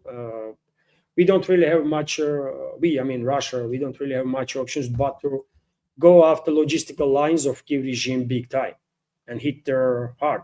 Not just in terms of maritime blockade, but also in terms of ground logistical lines. And that's why I think at least 2 border crossings, according to some reports, were struck on a border between Ukraine and Moldova.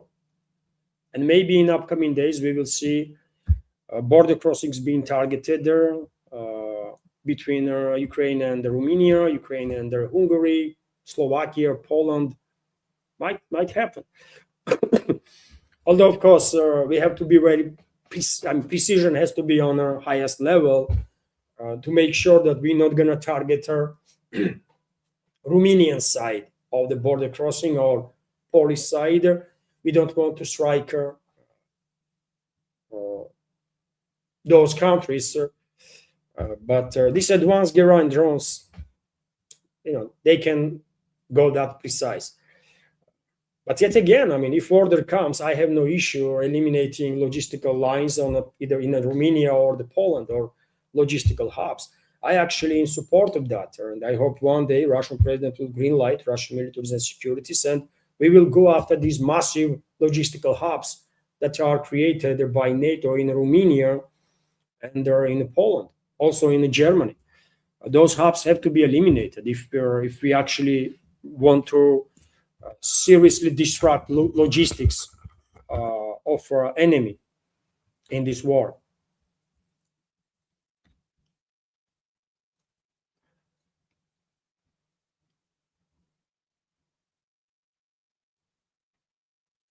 Nidish is commenting, yes, Luan, you are right.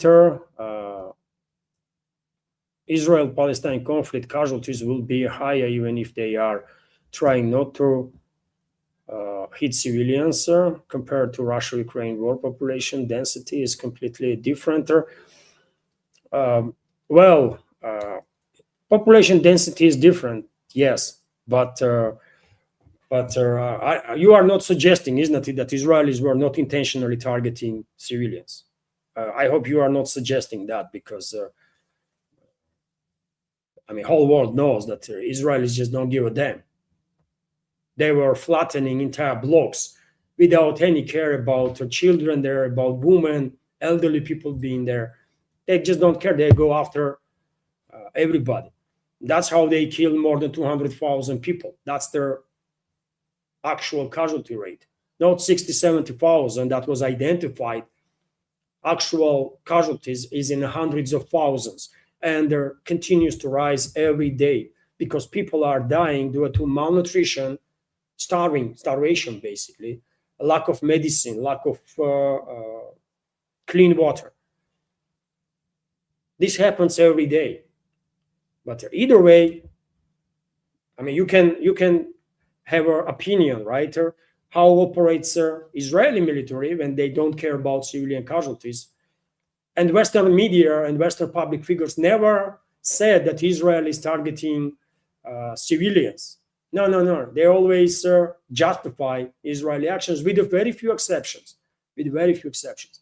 While when it comes to Russia, rhetoric is very different. They always start claiming that Russia is targeting civilians.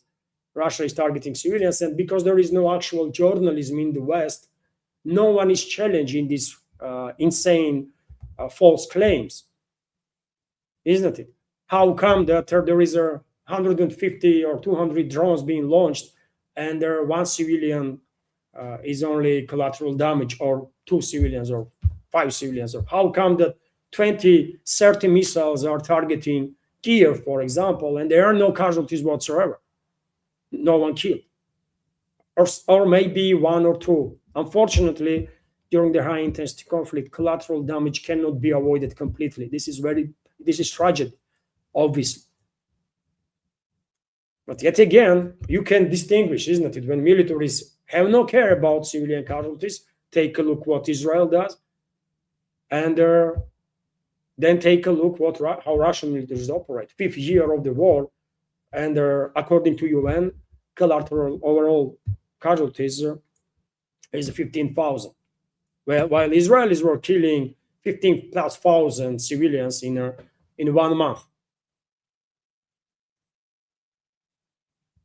You know? So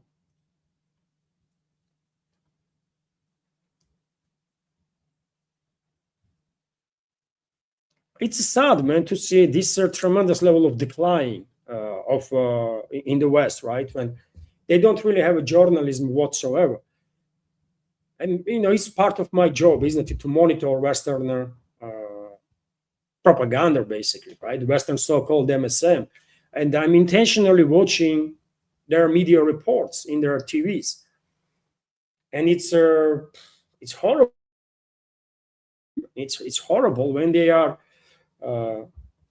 beginning their reporting while saying that Russia is targeted civilians again during this missile strike or something. And in the studio, there is no one to ask there, because none of them are journalists. There is no one there to say, you are saying Russia is targeting civilians. Then how come that, I don't know, 50 missiles being launched and there is only like 2 civilians being harmed? It does not really look like it was intentional strike on civilians. There is no Western world in its majority, I'm afraid, lost their ability of critical thinking, which is very sad, really. And there is only a tiny minority, and those members of that tiny minorities are members of our community too, by the way. People that actually want to know and are not relying on one source of information or two. They're getting information from as many places possible, and they are making up their own mind, right? And they know perfectly well what's going on and why. They know better than majorities in their countries, that's for sure. Right now, dear friends, there was I think personally that our communities are definitely among one of the most informed communities, even on alternative media, by the way. Right? I'm quite confident that this is the case.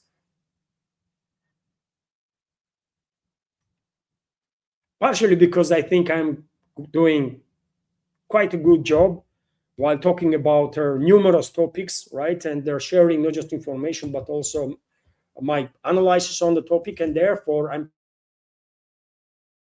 our community. I wouldn't say it about new members, because it takes time, obviously, right, to synchronize basically the views. But I'm quite sure veterans, none of our veterans of our community are ever surprised, by the way, by anything in regards to either Middle Eastern campaign, a Middle Eastern crisis, or in regards to Ukrainian crisis, because most likely we have talked about most likely we already talked about scenarios that might happen, and when those scenarios are happening, we are not surprised because we knew. Let me highlight her.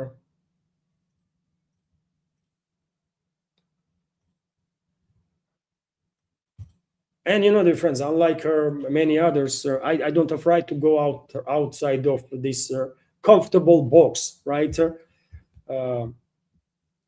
Of mainstream takes that are existing also in alternative media.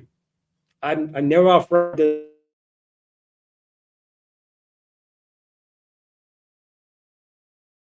writer, and that's why I am willing to share with you honestly my takes on different topics. Sometimes my takes might be wrong, sometimes might be correct, but I'm initiating conversation. I'm initiating thought process, isn't it, about different possibilities, and this helps to better understand. I'm quite sure about it, right? This helps me, and hopefully, more we discuss different scenarios, then this is more useful also for our community.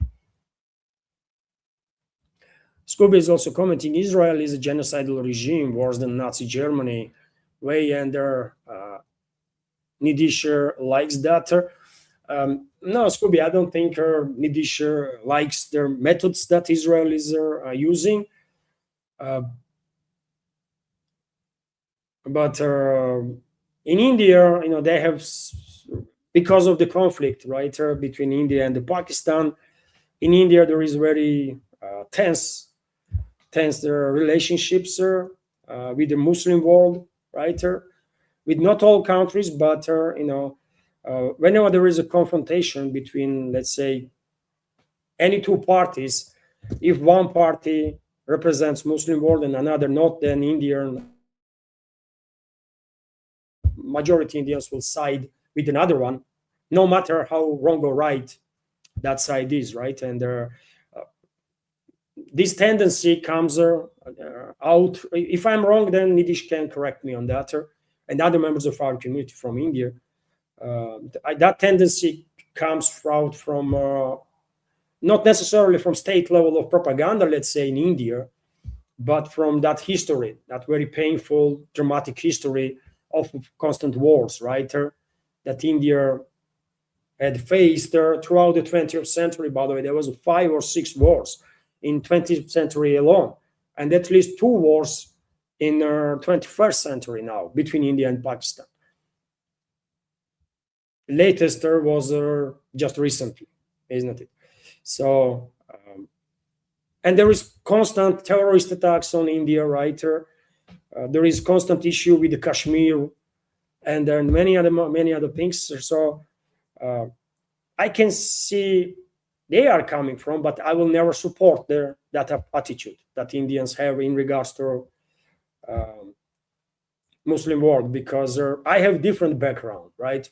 I don't have no negative attitude towards any religious group, really, anybody.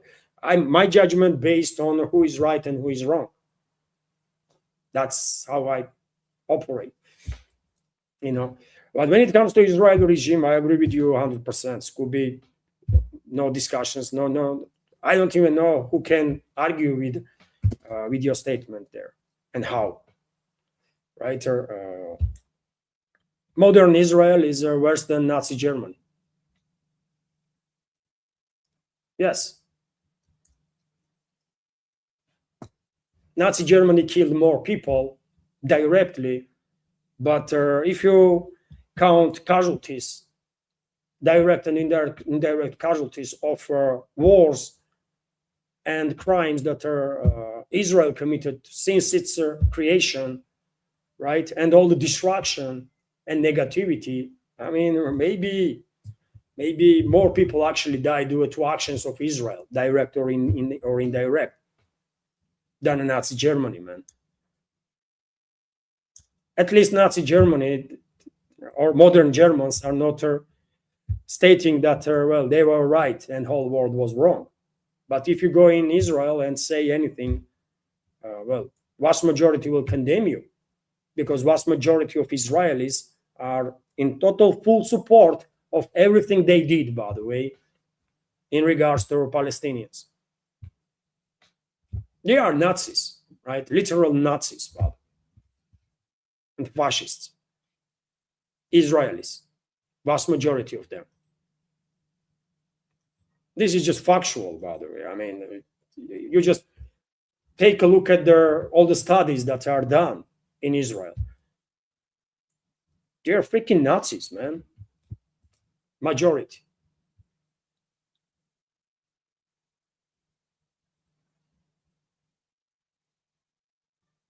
All this destruction of Middle East, by the way, is a result of actions of which country? Israel, right? Israel never allow peace in the Middle East, or Zionists never allow peace in the Middle East. And they use their allies to destruct the region. And as a result, millions of people have died. Millions have died. Lives of tens of millions of people being destroyed, right? Hundreds of millions, actually. Tens of millions of whom eventually end up in Europe because their livelihoods were destroyed, by the way, in their countries by actions of Zionists and their allies. So I think modern Israel is, yes, Western Nazi Germany. At least Nazi Germany was contained at some point, right? But there is not even a single indicator that this world thinks containing Nazi Israel. So they are still free to continue this genocidal onslaught on humanity. That's what I think.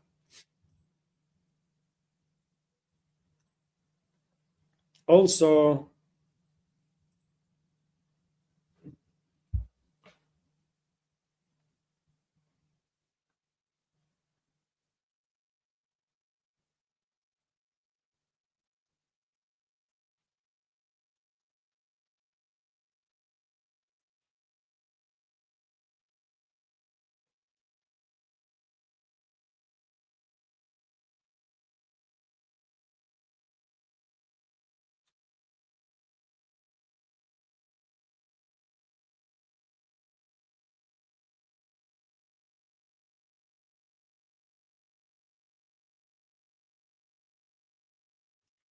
I'm looking for capital Qs, dear friends, or capital letters to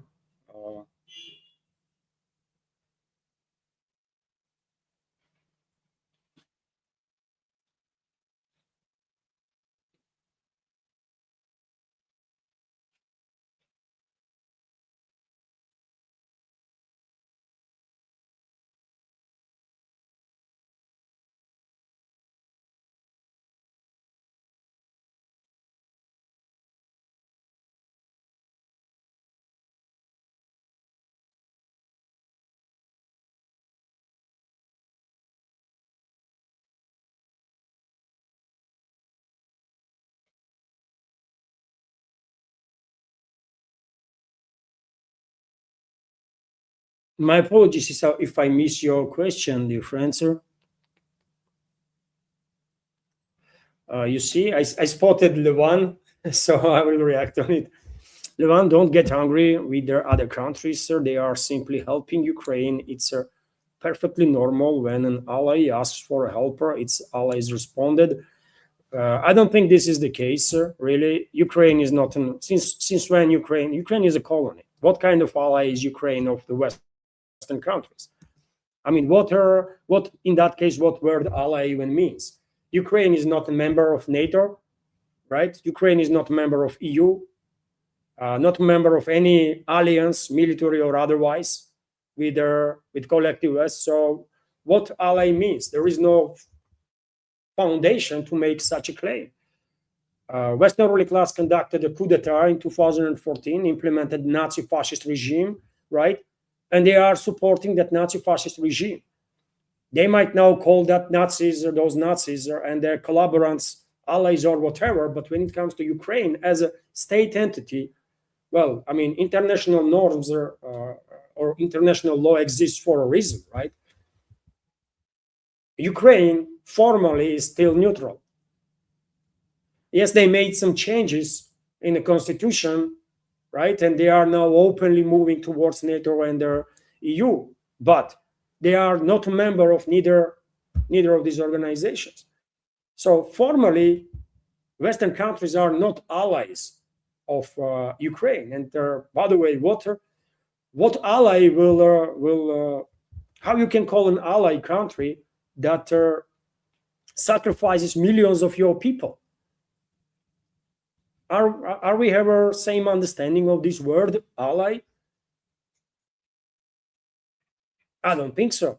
I mean, I don't think any of the Western countries are actually allies of Ukraine or people or Ukraine citizens. All they do is they are protecting their own geopolitical agenda, Western countries, Western elites, right? And they are waging through Ukraine war on the Russian people and the Russian Federation, because especially the Europeans are going full mad mode in this regard, the European elites, because they understand perfectly well that after what they did, by the way, there is no way back. There is no way out from that, right? And they are doomed now. Because to restore some sort of relationships with Russia, I mean, decades will pass, right? Years and decades, most definitely. And they need, meanwhile, energy to survive. They need resources, not just energy, but other resources to survive. European elites forgot that their prosperity in at least past 30 plus years were highly dependent on everything they stole from Soviet people after Soviet Union collapsed, and then on resources that they were receiving in relatively cheap prices from Russia. They destroyed that foundation now, and they understand it. And they will go all the way to destroy Russia, to divide Russia into like whatever, like 10, 15 parts. Kaya Kallas was talking about it quite openly, right? And they want basically Russian resources. They don't care about people or anything. They want resources because they are locked now. They are literally locked in a corner. They themselves, they did it to themselves. So no, I don't take no argument that the West is an ally of Ukraine. West is not ally of Ukraine. If Ukraine was a NATO member state, okay. I mean, did I make the claims that we and India are allies? No, we are not. We are strategical partners. But to call each other allies, that means military allies, right? I'm talking about. To call each other military allies, we have to have agreement in place. You see, Russia and North Korea are allies because we have an agreement in place about mutual protection. But Russia and Iran, for example, we are strategical partners. We have documents, agreements in place about it. But Iran refused to take this agreement step further and actually agree on a bilateral, protection, mutual protection. So therefore, we are not allies. Officially, we are not allies, Bob. We are strategical partners. Yes, we are good neighbors. Yes, but we are not allies. As we are no allies with India, although India is a strategical partner of Russia. And by the way, strategical partnership also creates a grounds for a massive support, if you want to. After all, Soviet Union and India were not allies. Also, they were strategical partners, but Soviet Union saved India, right? When in 1971, when this anti-Indian coalition led by US and UK almost went full-out war against India, but Soviet Union stopped them. Soviet Navy stopped them, actually. Moscow didn't just make statements. So Moscow sent assets, by the way, actual military assets to stop this anti-Indian coalition, and they did it. As a result, India was saved and Bangladesh gained independence from Pakistan. So no, Ukraine is not ally of the West, and West is definitely, or Western countries, and Western countries are definitely not the allies of Ukraine. They might call each other strategical partners and stuff. Okay, that will give you grounds for certain level of support, but not their either moral or legal foundation to be engaged in a war against Russian people on behalf of while hiding behind Ukraine. Because everybody knows Kiev regime on its own will collapse in 2 3 months time if West is kicked out of this war. And everybody knows that technically Kiev regime has no abilities to either produce these thousands of drones and hundreds of missiles, or to have or to direct those weapons, right? Because they have no satellite installation, so they cannot have a flight path targeting data, nothing. It's all NATO. It's all NATO member states. We all know that. So why should we lie to each other? Western ruling class is protecting their geopolitical agenda while waging war against Russian people. And because they want to destroy Russia, this is a war against Russian people, because they want to destroy livelihood of Russian people. I'm not at all exaggerating anything. And number one diplomat of Europe have said that openly, right? And many others, that they want to destroy Russia, divide Russia on numerous parts and that kind of stuff. So it is what it is, man. So they are no allies. And I'm not angry on Western societies yet again. I'm angry on Western elites. And because Western elites are operating under the name of these Western countries, then of course, those Western countries are legit target for Russia, therefore. Or legit targets in those Western countries, let me say it this way.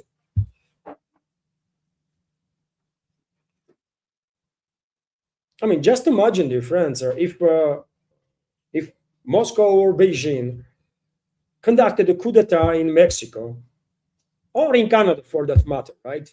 Now relationships between either Mexico and the US, or Canada and US, are tense, isn't it? So just imagine either Russia or China conducted a coup d'etat in Mexico or Canada, or in both for that matter, established an extremely anti-American regime, right? And then start using those countries, those regimes, to infiltrate the US, to harm US, harm interests of US citizens. What would the US do in that case? Will they just sit there and do nothing? Or they will take some preemptive steps? I think we all know the answer. In matter of couple of months, probably neither Canada, neither Mexico would exist. That's it, man. You know?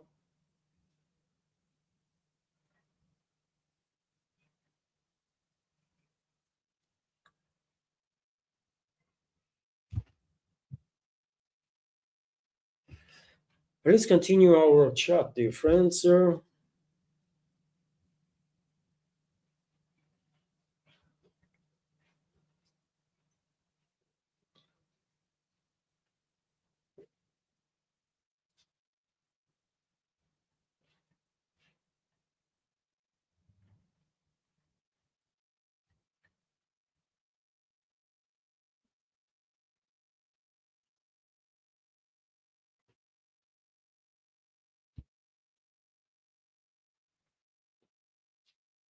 Yet again, dear friends, my apologies if I miss your question or comment.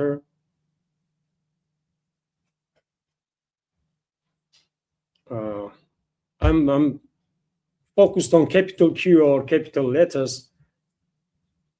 You see, I spotted the Nidish's comment. Levan, if I am an Indian leadership, I would give 15 nukes to Japan to make China feel what we feel. Yeah, I mean, yet again, Nidish, India is our ally and our strategical partner, let's say. Okay, I just made a speech about ally meaning. So India is our strategical partner, right? And we consider India to be our friends. So therefore, whatever good for India is great. And we're going to support India no matter what.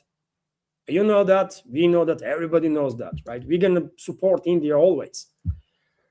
And we understand, I understand, and many others understand here all their I mean these policies, right? Policies and their narratives that are strong in India, among Indians to Indian public, because region is difficult, right? There is, of course, a story with Pakistan. There is a story with China, very difficult story, right? And if Beijing leadership was a little more pragmatic, they should be focused on resolving the issues with India. Actually, I know there is territorial issues, some other issues, right?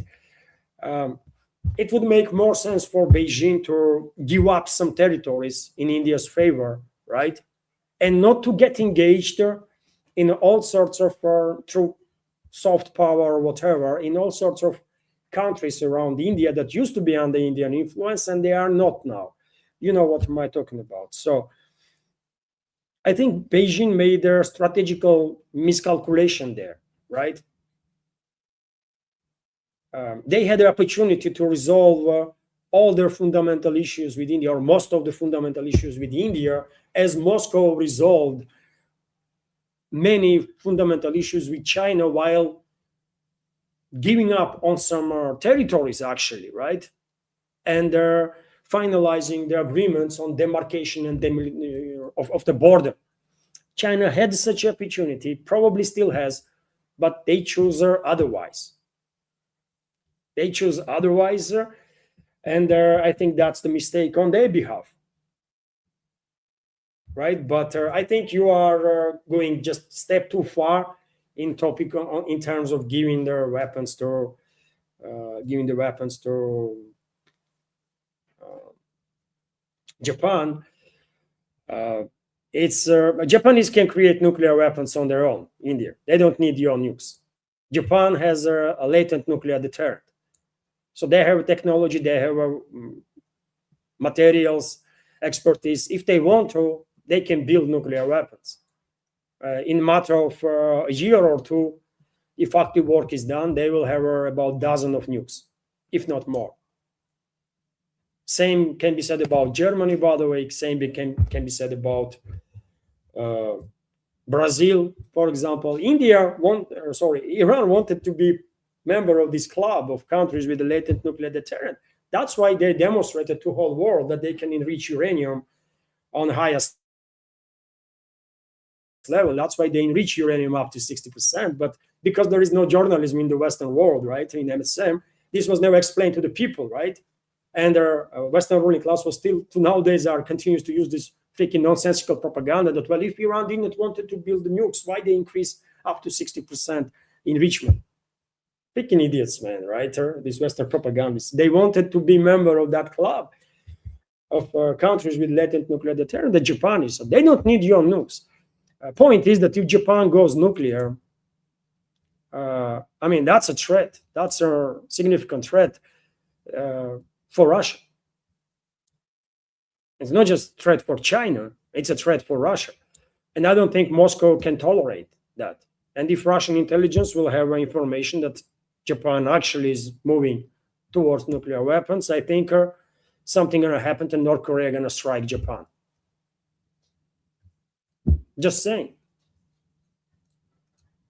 World is more complex, isn't it, Nidish, than it might look on the surface. Everything is much more complex.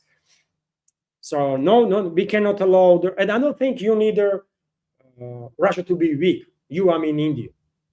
In best interest of India, Russia to be strong, and in best interest of Russia is India to be strong. I mean, we are locked, by the way, right? In this forever geopolitical struggle, let's say, we destined to be strategical partners always, and maybe one day we will become military allies too. But no, this is just a step too far. Pretending that Japan is like a normal entity, as it is a step too far, I think, to pretend that Israel is a normal entity, modern Israel, by the way, right? If it was a normal, I would be first to acknowledge that, but it's not normal, man. And Japan, Unfortunately, it's a proxy, right, of the Western ruling class, and we know how they use their proxies.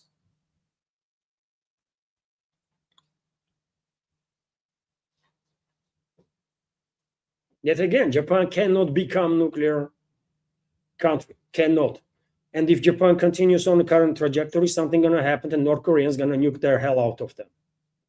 That's it, man. If anybody thinks Moscow and Beijing will go on Japan with war, no, we don't have to. Others will, right? Others will, and trust me, North Koreans will be happy. North Koreans will be happy to do so, because unlike many other people, they don't forget nothing, including about all the atrocities the Japanese committed against Korean people. So, you know,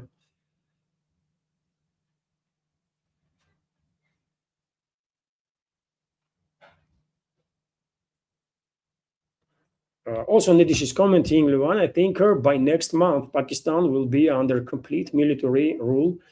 They deployed military in Rawalpindi and also cut off all routes to Balochistan.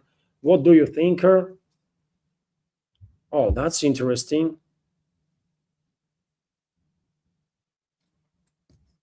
They cut off all the routes to Balochistan, but Balochistan is bordering with these trouble areas, right, in the north, where Pashtuns are living mostly, right, and Islamabad is not really in much of a control of that area. So I don't think Islamabad can seal off Balochistan completely. They can't, uh, technically speaking, I guess. Uh, Complete military rule. They are already under military rule, isn't it? It's all freaking theater when they have this so-called civilian leadership, or in reality, militaries and intelligence decides everything there in Pakistan, of course. Maybe this is related to next phase of war with Iran. Maybe Pakistan is also preparing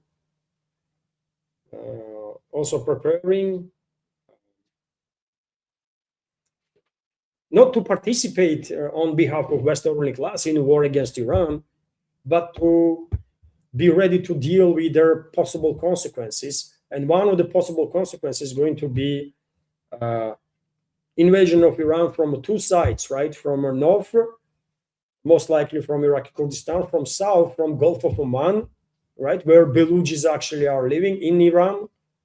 And of course, US, Israeli, British Secret Services will use Baluchis, for example, as a main ground force there. They will arm them, give them a lot of weapons and stuff. And understandably, Pakistan will have some issue with that because, I mean, Baluchis are claiming third of Pakistan, isn't it? Baluch is actually claiming at least third of Pakistan to be their territory, and they want independence, right? So now, if due to circumstances, Baluchis will get their hands on a lot of weapons, modern weapons, and technology, they might say, you know what? Yes, we will support now US with Iran, and then we will go after Islamabad. And Americans will love it, right? Because in that case, China will lose access to Indian Ocean through Pakistan, isn't it? So it might be many other things also, but that's what I come up right now while thinking about this stuff. You know, that means China will, of course, read this situation in certain way, and the Chinese will, Chinese will probably try whatever they can to assist Iran to make sure they're not going to lose control over that north, southern eastern part, right? That they're going to have all the necessary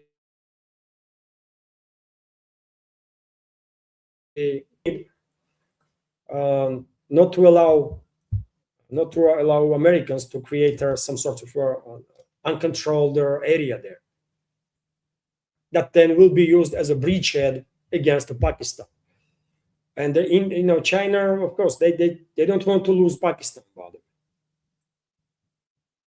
Right now, we can argue Pakistan is like 50-50, partially controlled by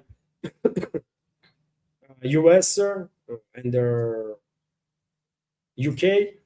On the other side, there's massive Chinese influence. And I don't think China will allow Pakistan to fell out of their influence or interest completely. And if China will lose access to the sea through Pakistan, then then what is the point then to all the investments and everything that they did in the Pakistan? So I think that's a regional. We are talking about some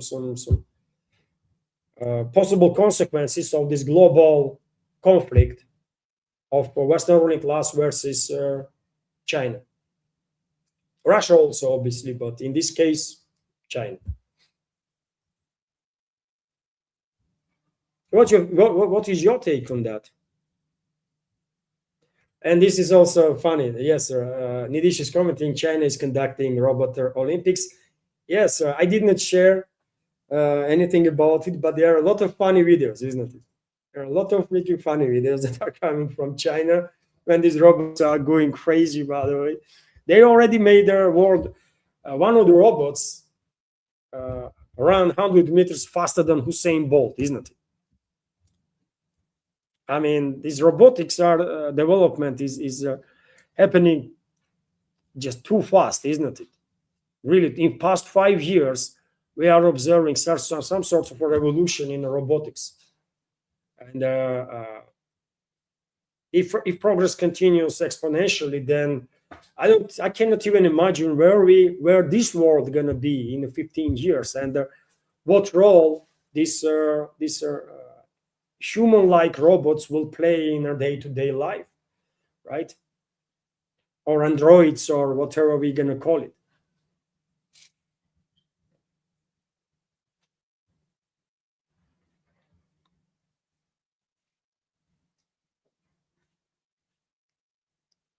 Also, this is commenting, breaking. Zelensky said he is not going to conduct any elections. Yes, I spoke about it during the news segment. He said that elections will be tsunami sort of, and will harm Ukraine, divide Ukraine, and that kind of stuff.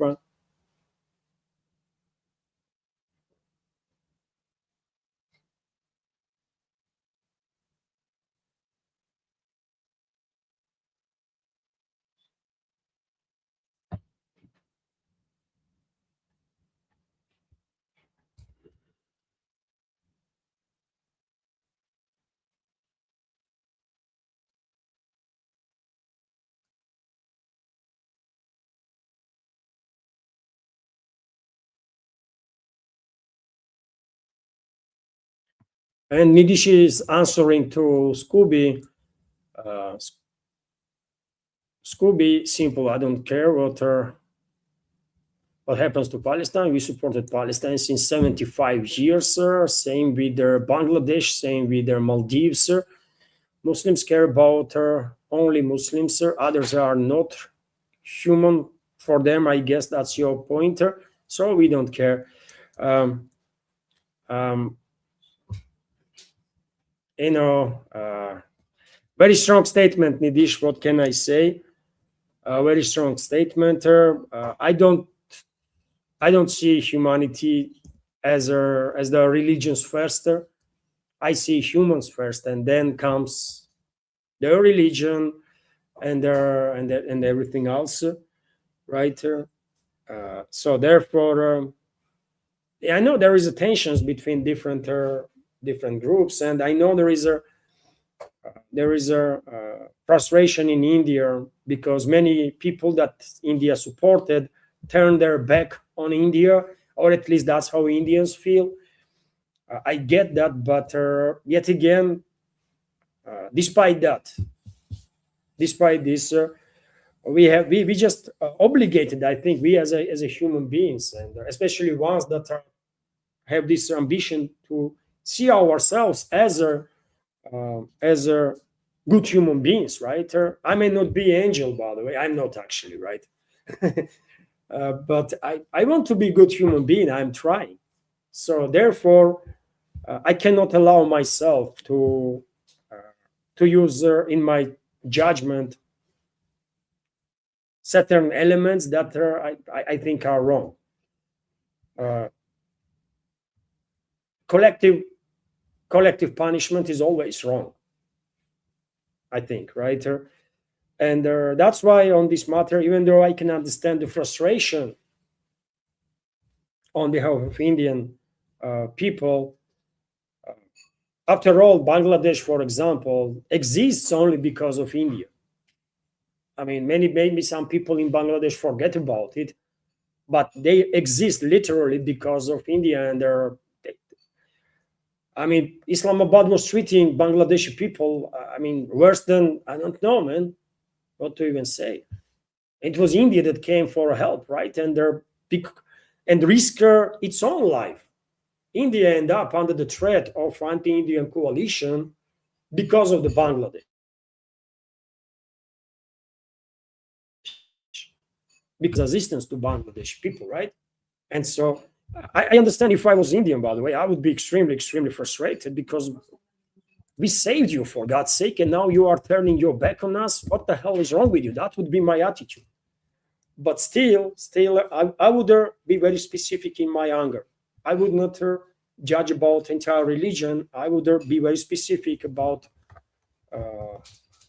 in my criticism. That's the way I am. That's, I think, way is correct. And I have to disagree, Nidish. I have to disagree with you that Muslim people only consider Muslim people to be humans, and they don't see others as a human. This is not correct, right? I don't know what experience you have of communicating with Muslim peoples, but I have experience too, by the way. There are many millions of Muslim people here in Russia, right? And vast majority of them are absolutely wonderful people. So, I mean, that's their experience we have. And it is unfortunate that you and many other people in India have different experience. But I would never ever go after entire religious group. You know how critical I am of Israel, by the way, but did I ever said anything critical about Judaism? Never, right? Because I am separating. There is an Israeli regime and Israelis, majority of whom are actually fascists, I believe, right? Giving their all the data that is available about their policies, what they support and what they don't. And then there is a Jewish community in this world, majority of whom has nothing to do with all those psychopaths that are in charge of Israel, for example, right? So therefore, I'm always separating. There is a Jewish community that should not be mistaken for these freaking idiots in Israeli regime. Just because they claim to be Jewish does not mean that they represent Jewish people, because they don't, man. They are psychopaths. If they represent anybody, only mentally ill elements, right? That needs to be locked in psychiatric clinic. That's it. So you see, that's how I operate. I'm against of this collective punishment and collective judgment of everybody, because it's just wrong, you know.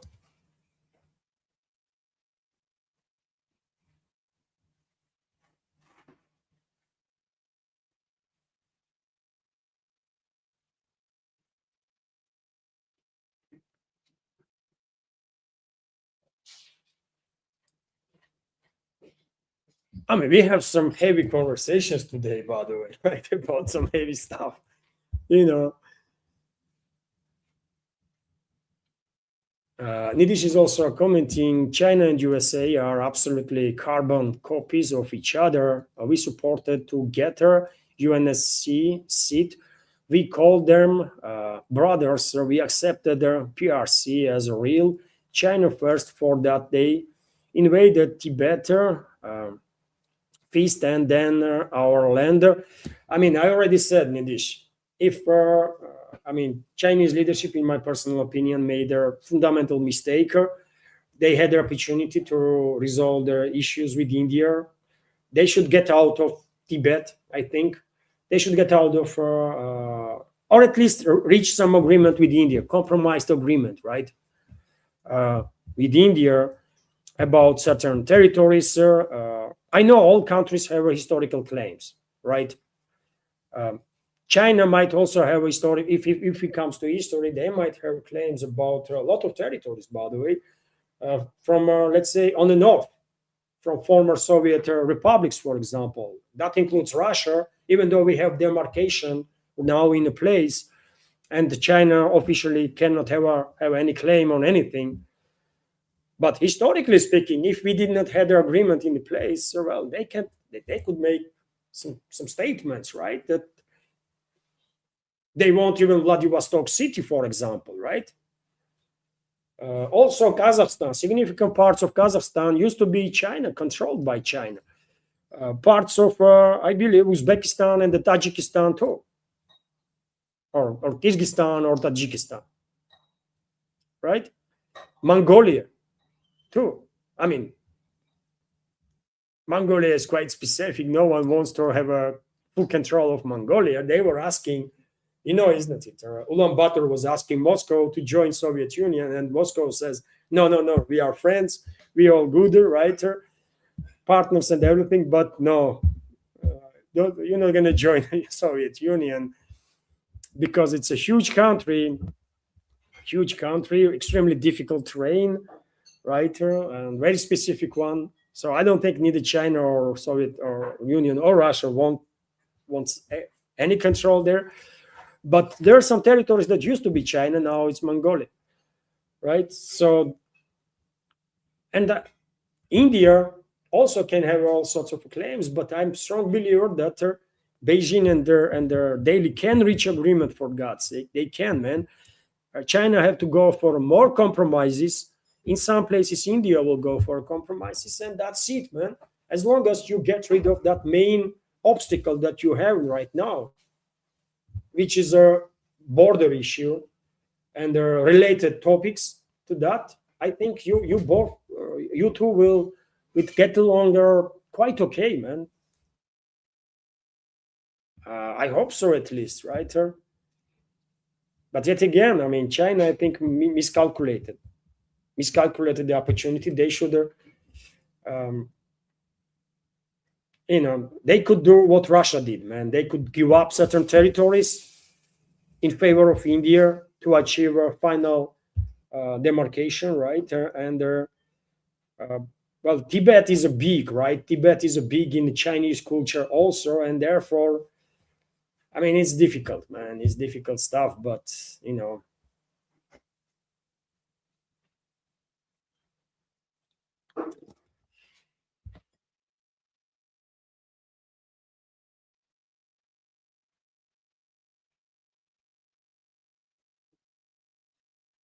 And you see also in this is commenting Levant, but Russia loves Islamists, sir. The way I see Russia and China is using them against the West and US, just like West used them against the USSR. No, Nidish. What Islamists? Do you know how many terrorist attacks those Islamist radicals committed on Russian territory? How many people they killed here in Russia? Of course, you know. We have no, I mean, if anything, it was the Russian forces, Iranian forces, by the way, and Syrian forces that actually defeated ISIS, right? Let's not forget about that. And it was the US and UK and Israel and others that were supporting ISIS. They created ISIS, actually, out of Al-Qaeda, which was also their creation. Russia has good relationships with quite a number of Muslim countries. Of course we do. Iran is our strategical partner, and Iran is a great country, by the way, and great nation. Iranians are not some radical religious fanatics or something. Very decent people, man, absolutely. Great civilization entire, right? And just because they have a different religion does not mean they are religious fundamentalists or something. If you want to see fundamentalism in a religion, yeah, go to Israel. That's the first place you want to go in that case, right? That's a religious fundamentalism there on a whole new level, right? When they are making claims like God give us this land and we are God's chosen people and blah blah blah and that kind of BS stuff. Then you can also take a look at their UAE, by the way, right? You can take a look at their Saudi Arabia, for example, or US allies, right? US allies or Western allies, let's say, creation of the British Empire, both, and or Anglo-Saxon elites, let's say, and both are led by Salaf Peter or Wahhabi, royal families, right? And the Salafism is a main direction of the Sunni Islam there. That's quite a radical direction. Even Sunnis, even Sunni Muslims, by the way, are like staying away. That's how radical that direction of Sunni Islam is compared to others. I mean, when it comes to Iran, by the way, for example, Iran is a Shiite, majority Shiite country, historically speaking, since Islam was created. And tell me one terrorist organization. Tell me one Shiite terrorist organization. There is none. Literally none, and that does not exist. All terrorist organizations from Muslim world are Sunni radicals, usually Wahhabis, right, or Salafists. But let's make clear also that it's Western propaganda that is created this painted this picture that terrorism is something that was generated in a Muslim world, which is a totally fake stuff, right? It's a Western secret services that created these radical terrorist groups inside the Muslim world. It's a Western ruling class that did this, Western secret services, right? Because 150 years ago, by the way, Muslim world, and historically speaking, Muslim world was much more tolerant than we ever was, right? Christians, especially Western Christians, by the way. I'm a Eastern Christian, I'm Orthodox Christian, and Orthodox Christians, we are operating differently. But when it comes to Western Christianity, well, I mean, Western rulers of the Western worlds, man, they were genocidal freaking maniacs, right? Historically speaking. And they destroyed their Byzantine Empire. Let's not forget about that too. Western ruling class destroyed their Byzantine Empire, and Constantinople now called Istanbul because of the Western elites at the time. And their so-called crusades, by the way, that was genocidal wars, actually, right? Some psychopaths, by the way, were running around killing people. So if anyone says that Muslim world is any way, shape, or form are more aggressive than any other religion, they are lying. Honestly, historically speaking, Muslim world it was much more tolerant than a Christian world. I would not talk about other religions, but I am a Christian, so I will say about my community. But unfortunately, my community was always incomparably more aggressive, especially Western Christians, by the way, than Muslim world ever was.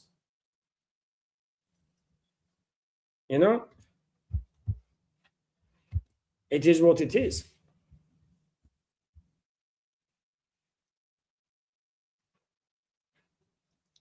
And Russia, by the way, let's not forget that Islam is a traditional religion in Russia.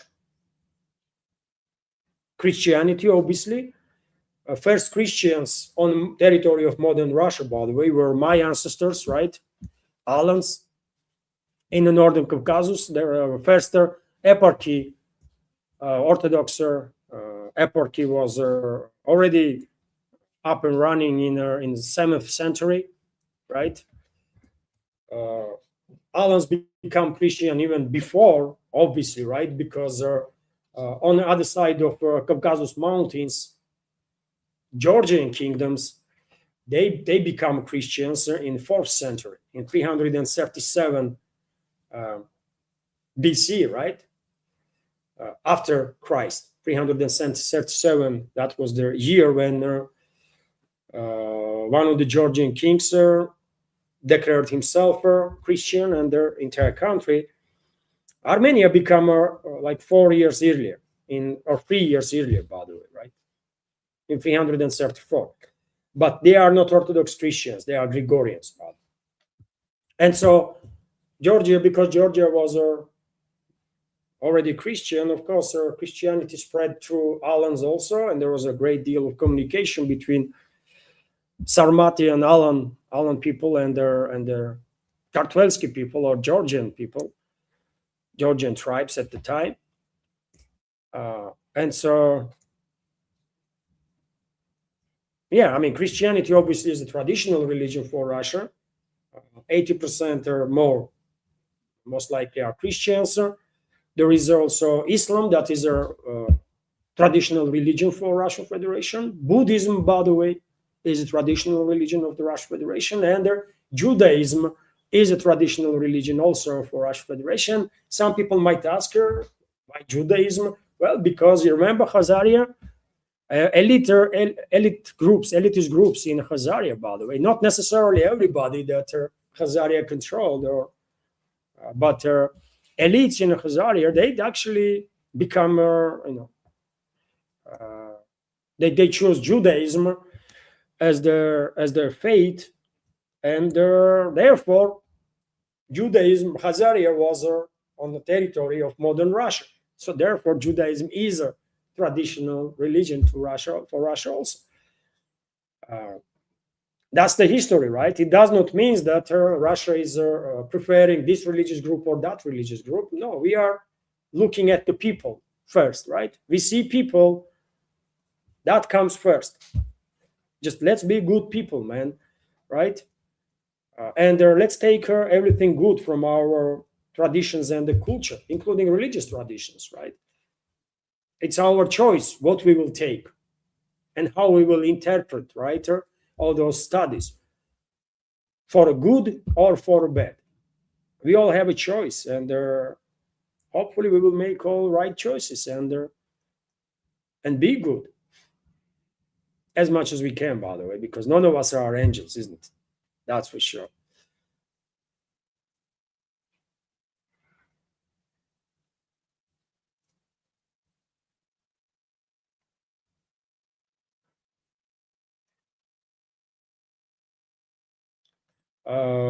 Christopher has shared quite a number of recommendations, dear friends, throughout the stream, of some interesting videos on different channels.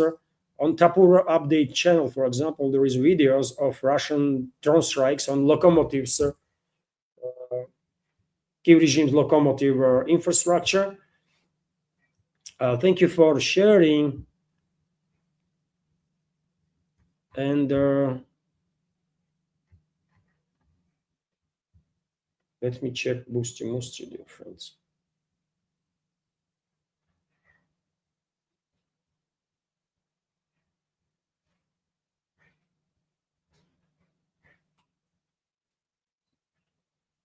Yeah, nothing from Boosty or Patreon. Come on, dear friends. At least one member can subscribe either to my Boosty page or Patreon page.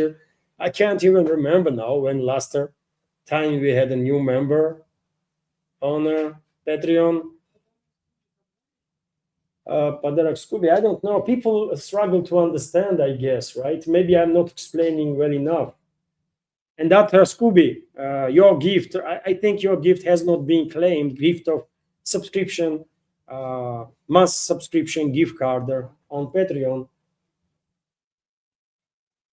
Maybe I'm failing to explain how that operates, right? So Yes, I am saying that this is a free subscription for a month. What else can I say?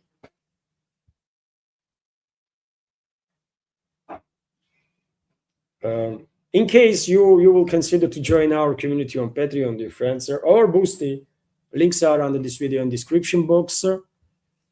And let's scroll super chat.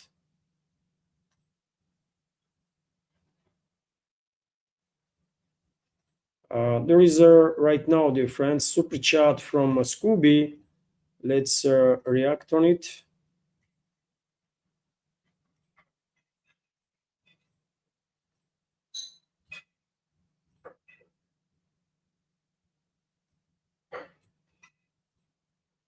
Oh, that's an interesting topic. Uh, I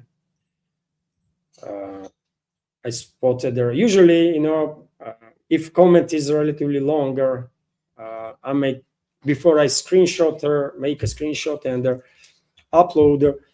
I'm not really have read it already, but this time it was a one sentence, so I read it. So it is definitely interesting topic. Thank you, Scooby, for your super chat and $2 donation. Scooby is commenting, when people say data is our new oil, what do they mean? And I think they mean control. Control is money. Data centers, of course, are providing with tremendous opportunities when it comes to information transfer, information analytics, and eventually that resolves into control of your share in the economy. If you are a business, control over the entire fields of economy, segments of the economy, over the entire populations, right? So whoever has the biggest data centers will probably make tremendous profits, right? And these AI data centers will drive economy. Already does. They already do, by the way. U.S. economy is growing formally, at least on a paper, in terms of numbers because of the AI bubble, right? Oil was an engine of economical drive for past 100 plus years. Oil and gas, let's say, fossil fuels. Now it's going to be data centers and their AI that will drive the economy. And it's even though I think there is clearly a bubble created in US in terms of AI and these data centers, I think claim actually is correct that eventually, yes, digitization will reach such a level that in 10, 15, 20 years time, these data centers will be the new oil. Yes, new driving factor for the economies. Data centers and the AIs. What do you think, Scooby, about? But I guess claim is correct itself. Time for fossil fuels not gonna end tomorrow, obviously, as a major driving component of their economy in terms of energy. But slowly, it will fade away, and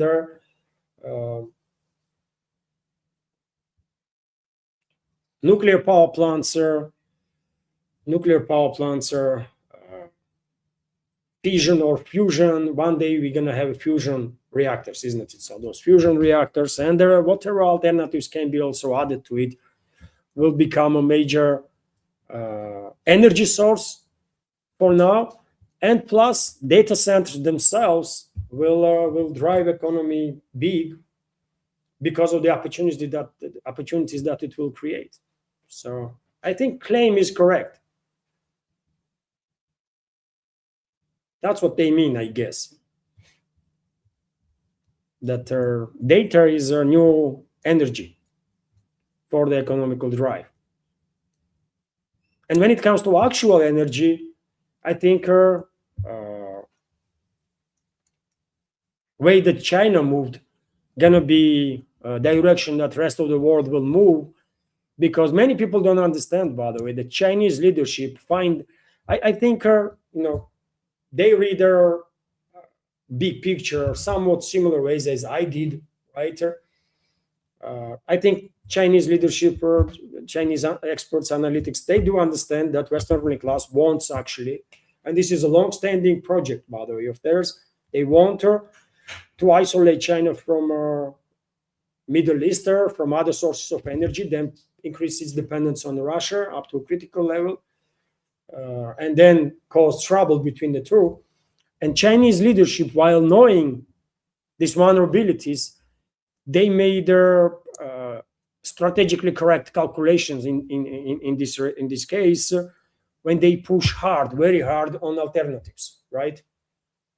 To decrease dependence on picking fossil fuels, especially on oil. And they succeeded in that. They are succeeding, by the way. They dropped their oil consumption in past 20 to 30 years more than 30%. Even though Chinese economy is booming, increasing, it's absolutely huge, they are consuming less and less oil, believe it or not. How that is possible? Because they invested big in alternatives, right? The level of electrification of everything in China is beyond imagination, right? Now they are selling much more electric vehicles than ordinary vehicles, right?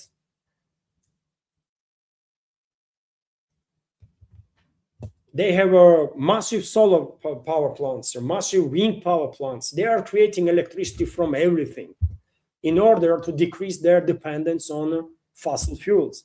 And they are very successful in this, actually very successful. And I think world will take her example. And I mean, soon, by the way, there was reports, right, that China is finalizing completion or construction of its experimental fusion reactor. I was reporting about it literally like a week ago or something, right? They are finalizing this work on experimental fusion reaction. They are either leading the charge when it comes to fusion reactors, or are definitely on top there, on top of the game. And I think soon, give it like 10, 15 years, and we will see fusion reactors being actively deployed, which will drop dependence on fossil fuels for China even further. And this is a great news, by the way, right? Because that weakens positions of the Western ruling class greatly, because they would not be able to force China and Russia to be extremely dependent on each other on critical ways, right? And I was saying always, we don't need China to be extremely dependent on the Russian energy sector or anything, right? Because extreme dependence creates unnecessary tensions and the risks. So I don't know, man. Chinese have some very clever experts out there, analytics. They read their picture greatly, right? And they went there and invested their hundreds of billions in fields that 20, 25 years ago maybe was seen like insanity. But, well, take a look at the China now. You know? So that's my understanding of this say data is a new oil, because it's new drive, new energy for economical growth, and actually indirectly, or maybe even directly, the reason why alternative actual energy sources being developed this rapidly in this world. Yet again, especially in China, because these data centers, they need tremendous volumes of energy, right? Just a few days ago, Chinese tested it was a few days ago, isn't it? Chinese tested this aerostat, by the way. You just put out there in the air, like 1 kilometer or 2 kilometer up high, floated balloon with some equipment on it, and the wind just generates electricity for you, right? As long as you have anchored that stuff well enough so that we're not going to take it out, you will generate 10 times more electricity from the wind from such a height than on the ground level, because winds are much tougher out there, isn't it? So Chinese are experimenting, man. They are investing in many areas that might be actually profitable.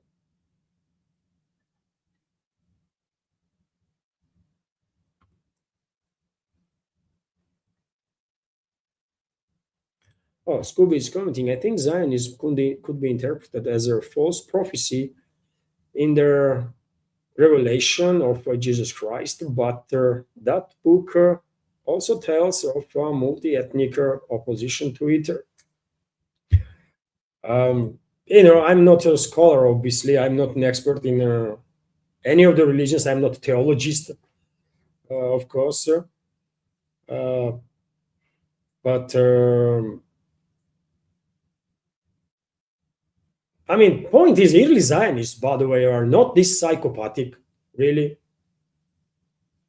Based for what I know, early Zionists were actually for quite a, like, at least publicly, their statements, whatever they were writing, they had quite peaceful intentions, and some of the early Zionists were not even promoting ideas of creation of Israel as a Jewish state, some religious state, right? Many people don't even pay much attention that when we say, I mean, Jews are not an ethnic group; it's a religion, Judaism, right? It's not necessarily linked to ethnicity. And vast majority of modern Jews have nothing to do with the Middle East. People that lived there, actual Semites, because vast majority of modern Jews are descendants of the Khazars, right? They are Europeans, by the way. They literally are Europeans, right? From different parts of Europe. They did not migrate from, they are not descendants of people who migrated from Middle East 1500 years ago or something, and then end up in Europe, and now they are migrating back. No. It's not like that. Majority of modern Jewish people, they are Khazars, descendants of Khazars, by the way. That's how it is. Their ancestors never lived in the Middle East. They're Jewish ancestors of Khazars before they become Jews. They might walk around a lot of places, right? Before they established their little empire there. It was not that little, by the way. It was quite big, actually. But nevertheless, right? So early Zionists were not as extreme as modern ones, because modern ones are freaking fascists, right? And yet again, I mean, when it comes to interpretation of the Bible, I don't know, man.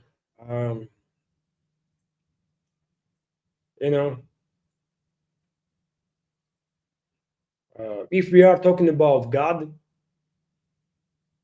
Almighty and all just and all kindness or only kindness, then how anyone can say that God had their chosen people or something like that? This is insult, right, to your own religion. If you say something like that God chose this group of people over that group of people, moment you actually say that while meaning that, you are insulting your own religion and your own God. So how one can say anything like it? I don't know. By the way, but yet again, I'm not a theologist. I'm not ready to get into this discussion. So all I can say, based on actions, that modern Zionists are freaking fascists, genocidal maniacs. That's 100%.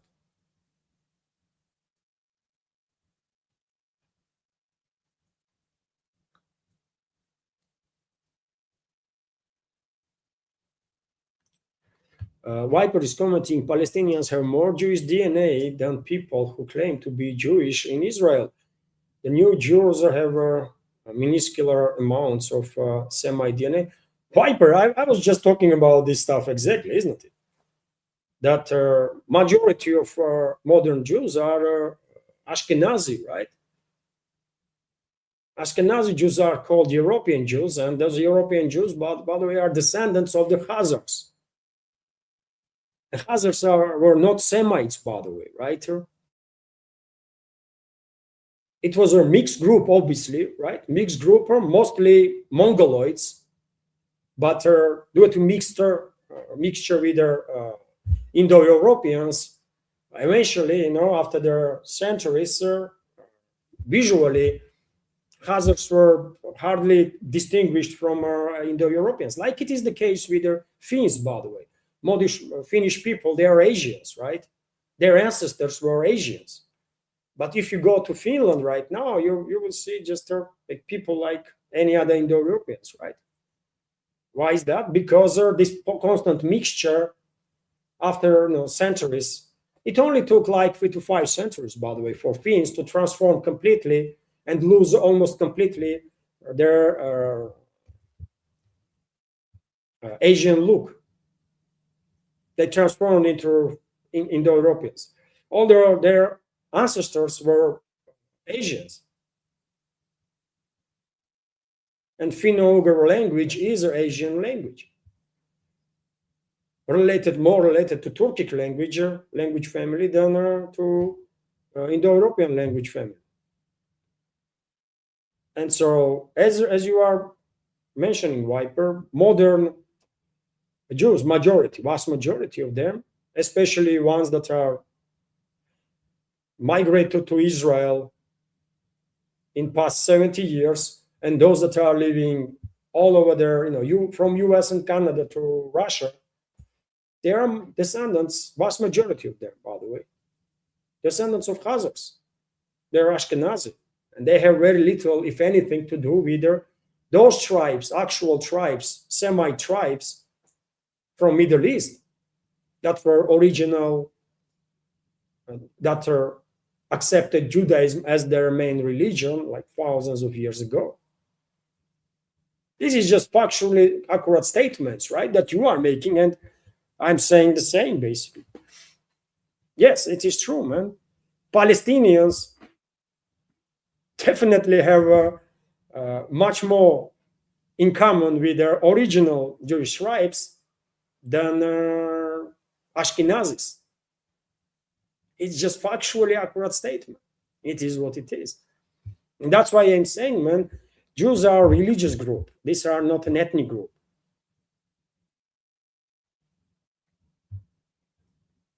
But yet again, I'm always making this distinguishing, by the way. There is Israel and Israelis that are beyond repair now, I think.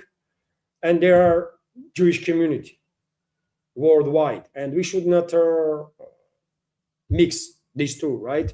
Jewish community in large has nothing to do with those psychopaths, obviously, that are in charge of Israel. And they are opposing that regime, actually, right? And its actions. Although in Israel itself, vast majority to vast majority, by the way, given the numbers, right, on studies of different kind, are in full support of all the crimes that Israeli regime has committed. So therefore, no any better than that regime.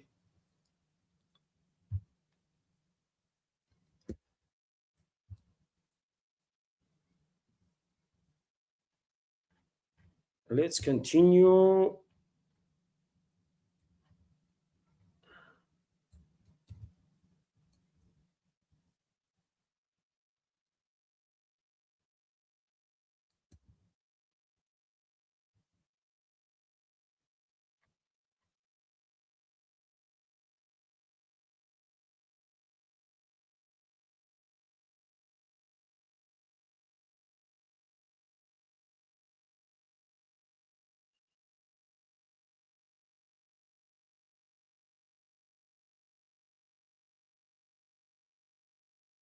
Evander, You did not read any religious books, sir. Did you once read them? You will understand every religion says their people are special and chosen. This is not the case, Nidish. This is just not true. I don't know much about Hinduism. I don't know anything about Hinduism. I know that my ancestors, sir, Scytho-Sarmatians, by the way, Alans, sir, when they went, that had their own religion, by the way, with the god and the Pantheon, and many elements of that religion as a cultural tradition still exists nowadays among Ossetian people, Alan people, right? But I know, giving what I have read, by the way, that when my ancestors went to India, they actually influenced their Hinduism quite on a serious level in some ways. But yet again, I'm not a theologist, right? So I personally have no deep knowledge of the stuff in the religious affairs, right? I'm myself not really a religious person. I'm a Baptist Orthodox Christian.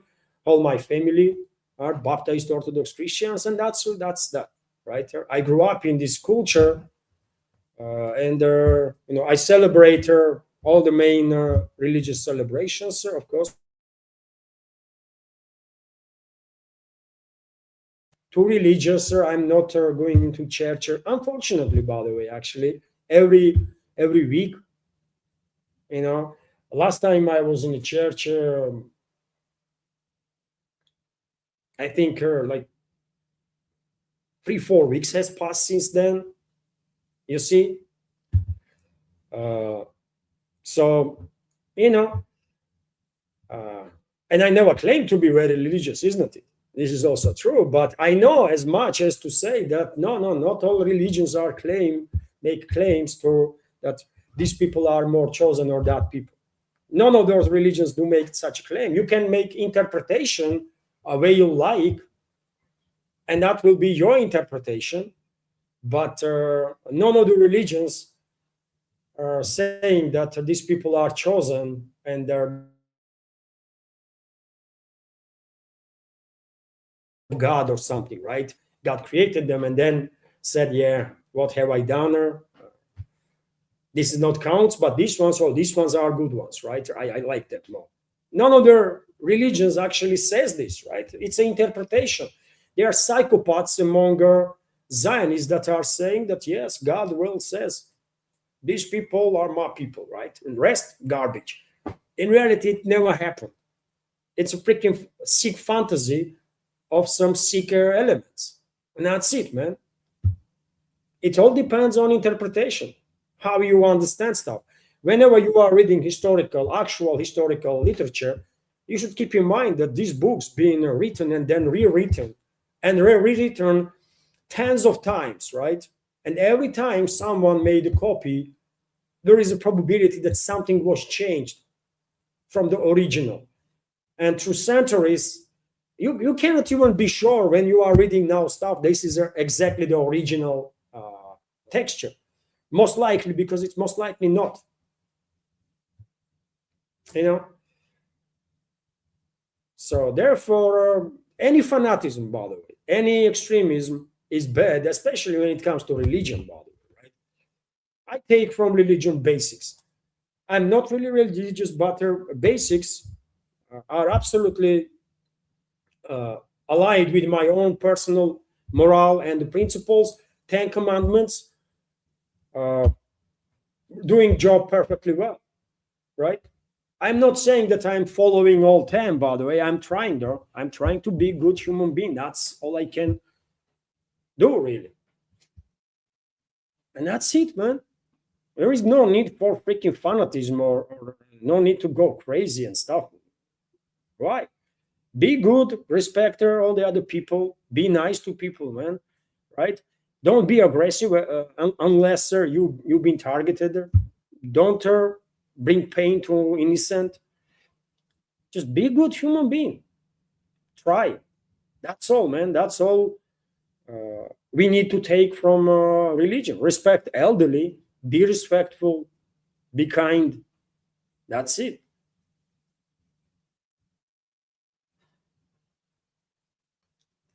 Also, Nidish commenting, Levan, why do you say you will support Greeks and call them Orthodox brothers as they don't have an ethnic or linguistic connection to Russia, and you claim you don't support based on religion?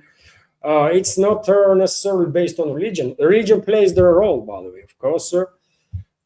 I'm a Georgian Orthodox Christian, right? Of course, Orthodox Christian churches, they are sister churches. So this is one religion, one direction in a religion, right? Christianity, Orthodox Christianity. I've been baptized in the Georgian Orthodox Church, so I'm a Georgian Orthodox Christian. My younger daughter was baptized in the Russian Orthodox Church, right? She's a Russian Orthodox Christian. She's a member of Russian Orthodox Christianity. I'm a Georgian Orthodox churches, so we are members of one community, Orthodox Christian community, right? Then Greeks are Orthodox Christians too. There is some certain differences, by the way, between Greek Orthodox Christian and the Georgian Christianity and Orthodox Georgian Orthodox Christianity, or Georgian and Russian Orthodox Christianity. Literally sister churches, no differences, it's all the same, right? And so when I'm talking about Greek, when I'm talking about, let's say, possible confrontation between Greek and Turkey, it comes down not just to religion. It comes down to history. It comes down to culture. Greek, to me, represents a Byzantium Empire, right? Byzantium Empire has its positives and negatives. I would not say Byzantium Empire was all good, by the way, because it was not. But it played massive role in terms of creating and promoting culture, right? Culture, traditions. It was mostly good for force for good, I will say, right? And then tragedy struck. Western ruling class at the time, with their freaking crusades that they claim they're going to go and free Holy Land and stuff. All they were doing, by the way, majority of them were robbing people. They're just killing people, robbing people. That's it, right? And they become an extreme burden for Byzantium Empire. They have to cross through Eastern Roman Empire, by the way. That's the Byzantium Empire, right? And it was total rampage, right? They weakened with this rampage Constantinople and Byzantium, so much so that when Turkic tribes arrived, they were able, by the way, to conquer significant land, assimilate significant portions of the people forcefully, right? Turkey to these days continues this policy of a forceful assimilation. That's how you have a ethnically Georgian Turkish nationalist as a president of Turkey, Erdogan, right? That probably knows no more than a word or two in Georgian, even if that. But anyways, then Turkic tribes arrived and destroyed Byzantium Empire, which was, in my personal opinion, a massive tragedy on a human and historical level for Georgian kingdoms. There were several, right? For Georgian kingdoms, for civilizations, original, by the way, right? Civilizations in the Caucasus region, let me say this way. It was a tragedy. This region was cut off from a main cultural center at the time.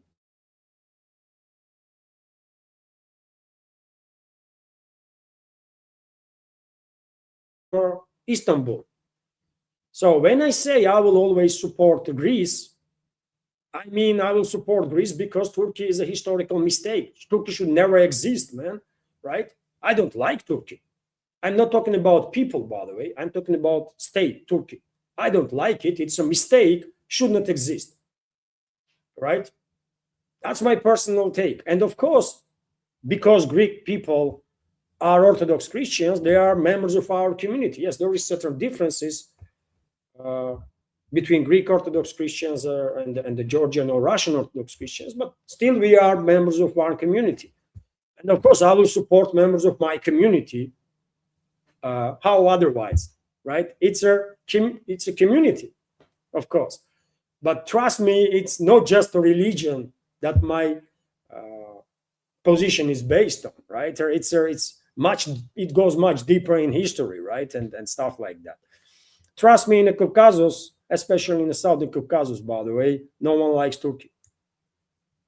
No one likes Turkey. Everyone knows what Turkey was doing and will continue to do if not being kept in check. That's what I think. You know,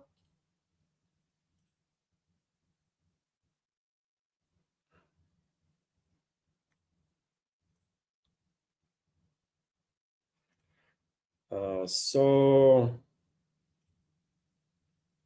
and by the way, I don't like majority or that religion. No, no, no. I don't like Turkey because Turkey become a tragedy. Existence of Turkey become a tragedy for so many old civilizations. Some new tribes arrived, and just because Western ruling class weakened Eastern Roman Empire so much so, these newly arrived tribes were able to conquer these massive territories, right? And forcefully indoctrinate in their own agendas or whatever these millions of people, right? And they destroyed major cultural center that Constantinople was. It was a tragedy, by the way, right? For Christianity, especially for Orthodox Christianity. Of course, you know, there was a super chat, dear friends.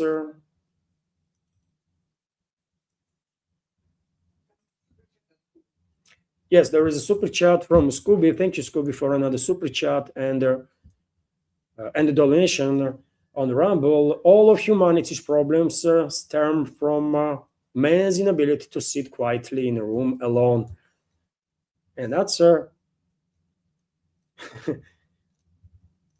yes, okay, that makes sense. Really makes sense. I don't know who said that. Uh,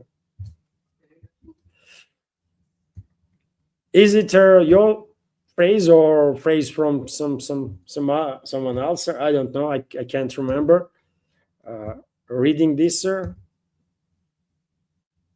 hearing this before, but it makes sense. Anyways, humanity can't chill, man. Humanity cannot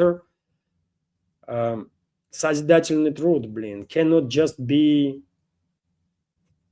or humans, right?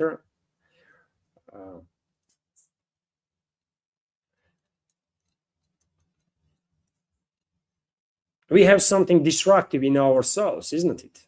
It's a part of our nature, I guess, or something.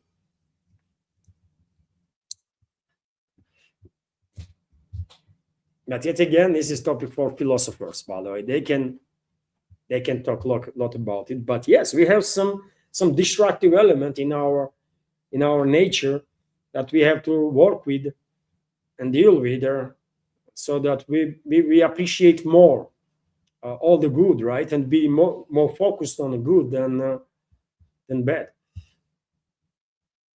And dear friends, I guess I can finalize today's live stream on that. More than 3 hours, and we had a good community chat, isn't it? We had a good community chat. Some heavy topics, by the way, some heavy topics we went through during this conversation. Thank you all for sharing your opinions, sir. Many thanks to all the members of our community that supported today my worker, and all the thanks to all everybody, of course, sir, who supported my work throughout these years and continues to support. Have a wonderful day, everybody. Thank you very much once again for your attention, and take care. Bye for now.